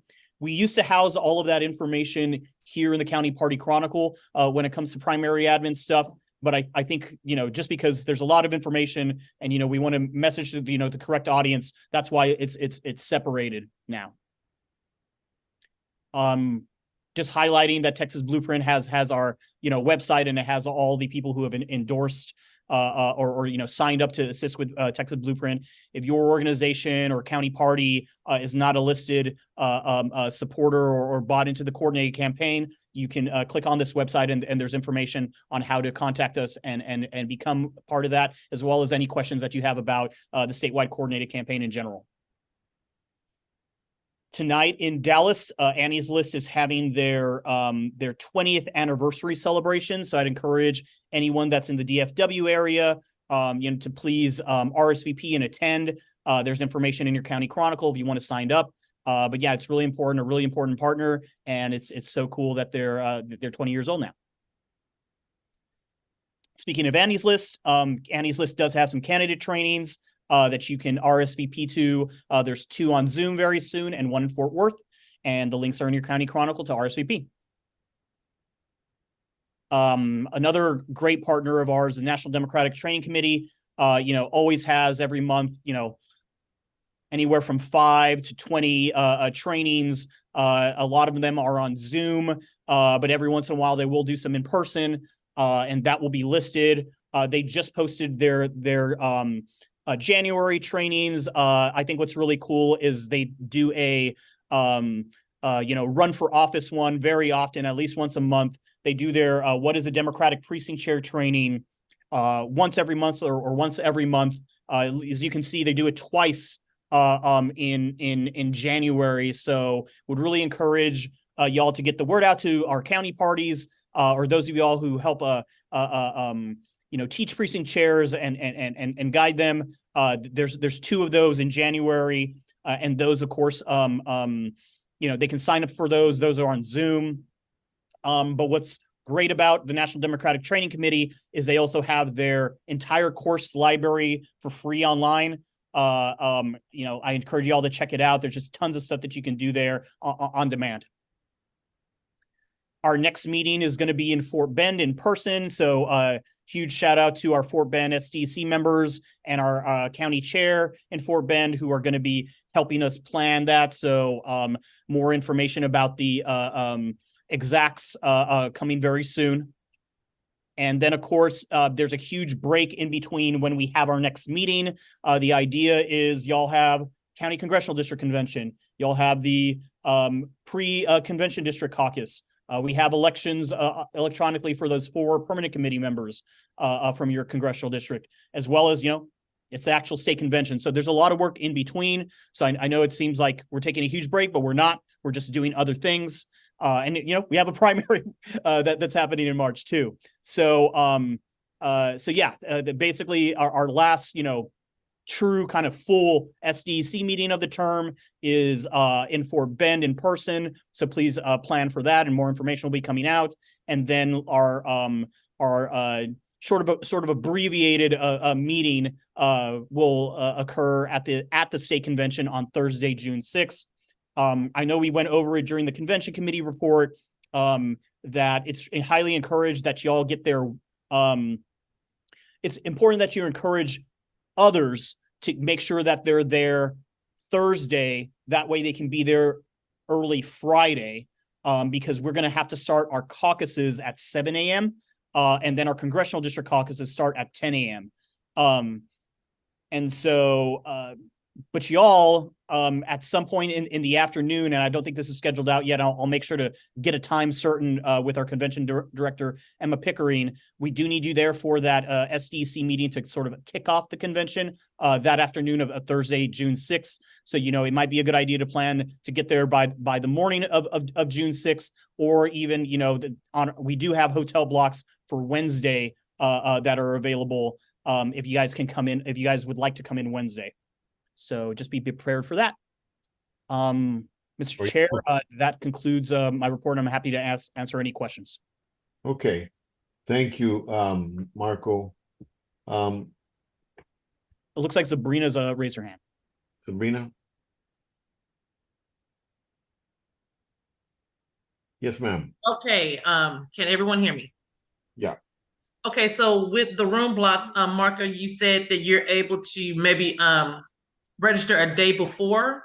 Would you be able to do that? Could you make those adjustments with the room block, or will we need to call? Because sometimes when you do it online, you can't do certain things. So do we need to call to say, we'll come in a day early, or what will we need to do? I'll let our convention director answer. Hi, Sabrina. So I will go ahead and answer this for Marco. Most of our room blocks actually have it built in to where you can go ahead and book a couple of days before, up until I think Wednesday. I actually have them pulled up right here. So most of our hotel blocks this time start on Wednesday, go into Thursday, Friday, and Saturday as well. So you should be good to go, and you won't have to call in.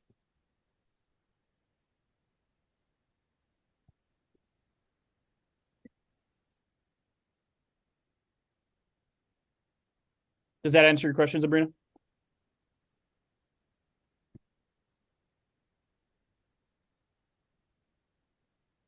Okay. Any other questions?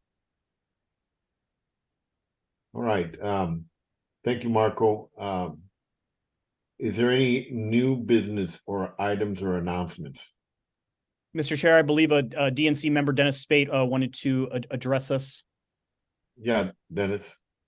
Yeah, I'd like to share a couple of pictures, but it's not letting me. But more than anything, I just want to let everybody know that the reason Senator Cesar Blanco, our DNC member from the Hispanic Caucus, is not here is because he had a little baby girl yesterday, Amelia. So he is tied up with that, as you can imagine. And the other is Glenn Maxey, who I was in DC with yesterday. And he is being inducted into the LGBTQ Political Hall of Fame this evening, and so that's why he is not here. So congratulate him on Facebook if y'all would. That's it. Thank you, Dennis. Appreciate that. Okay. Yeah. Also, Glenn Maxey and Cherry Kugel are helping me out immensely with this judicial petition project. So I know Glenn's taking a little bit of break to do what Dennis just talked about, but when it comes to Monday, he's going to help me make sure all these petitions are done correctly and, count them all in. So huge shout out to Glenn Maxey and Sherry Kugel for helping us in that. Okay. All right. Any new business items or announcements besides that? Okay, thank you, everybody. It's Chair. Mr. Yeah. Chairman, Yes. Sue Barrick here with Texas Democratic Women. Hi, I want Sue. to make sure everybody knows that our convention is going to be February 9th, 10th, and 11th in Austin at the Marriott South Hotel, and invite you. Sign-ups available on the tdw.org website under the convention tab, and we invite you all to join us. Thank you, Sue. Any other announcements? Mr. Chair, there's actually quite a few questions in the chat if I can answer them, if that's okay. Okay, we'll keep it. Okay. So the first one is, what day are we required to hold the pre-convention congressional district caucus, and where do we get this document? So I think the way that you all approve the rules is there's some flexibility. I think it's about a 2-3 week period that you guys can choose. So maybe, if you're doing it on Zoom or in person, maybe a Saturday or maybe a Tuesday works better. It's going to depend on what you and your CD wants, but of course the deciders are you and your CD chair. If you go, the way that you'll find out this information is go to the County Party Chronicle, and there's the convention process top lines and overview steps 1 through 9, and review step 4. And hopefully that'll get you all the questions you need. And obviously, if you have another questions, shoot me an email, text, call, fill out a help ticket, etc. And I'll get to your specific question if you're not able to find that. There's a couple of people that have mentioned that some people are in one congressional district or another. I'll make sure to save the chat, and they have recommendations on who might be a good person to be that second body, so that way Chairman Hinojosa can appoint them. So I'm happy to assist with that, and I'll save this chat. There's also a question is how can we make sure that our sign up for the pre-registration was registered? So that's a really good question. At a certain point in time, I think when in the coming weeks, I'll be able to send out those lists and they'll of people who have registered by congressional district with the congressional district chair and the appropriate SDC members. So I'm happy to be doing that. I think it's going to be a couple more weeks before we get that. But that way you'll be able to see who is registered, and the idea of those lists that you'll have, I think there'll be about 300 some different ones. But of course, there'll only be one pertaining to you. I'll make sure that the people who are congressional districts representatives will get the all the ones that are in their congressional districts. A very similar process to last time. So I'll make sure that's will get out, but that'll be coming up. And the idea is once you get that initial list, it will be continuing to update, and you're going to have to maintain it, especially if you get people that just tell you, oh, I want to go to county convention, but maybe, they don't actually fill out the form.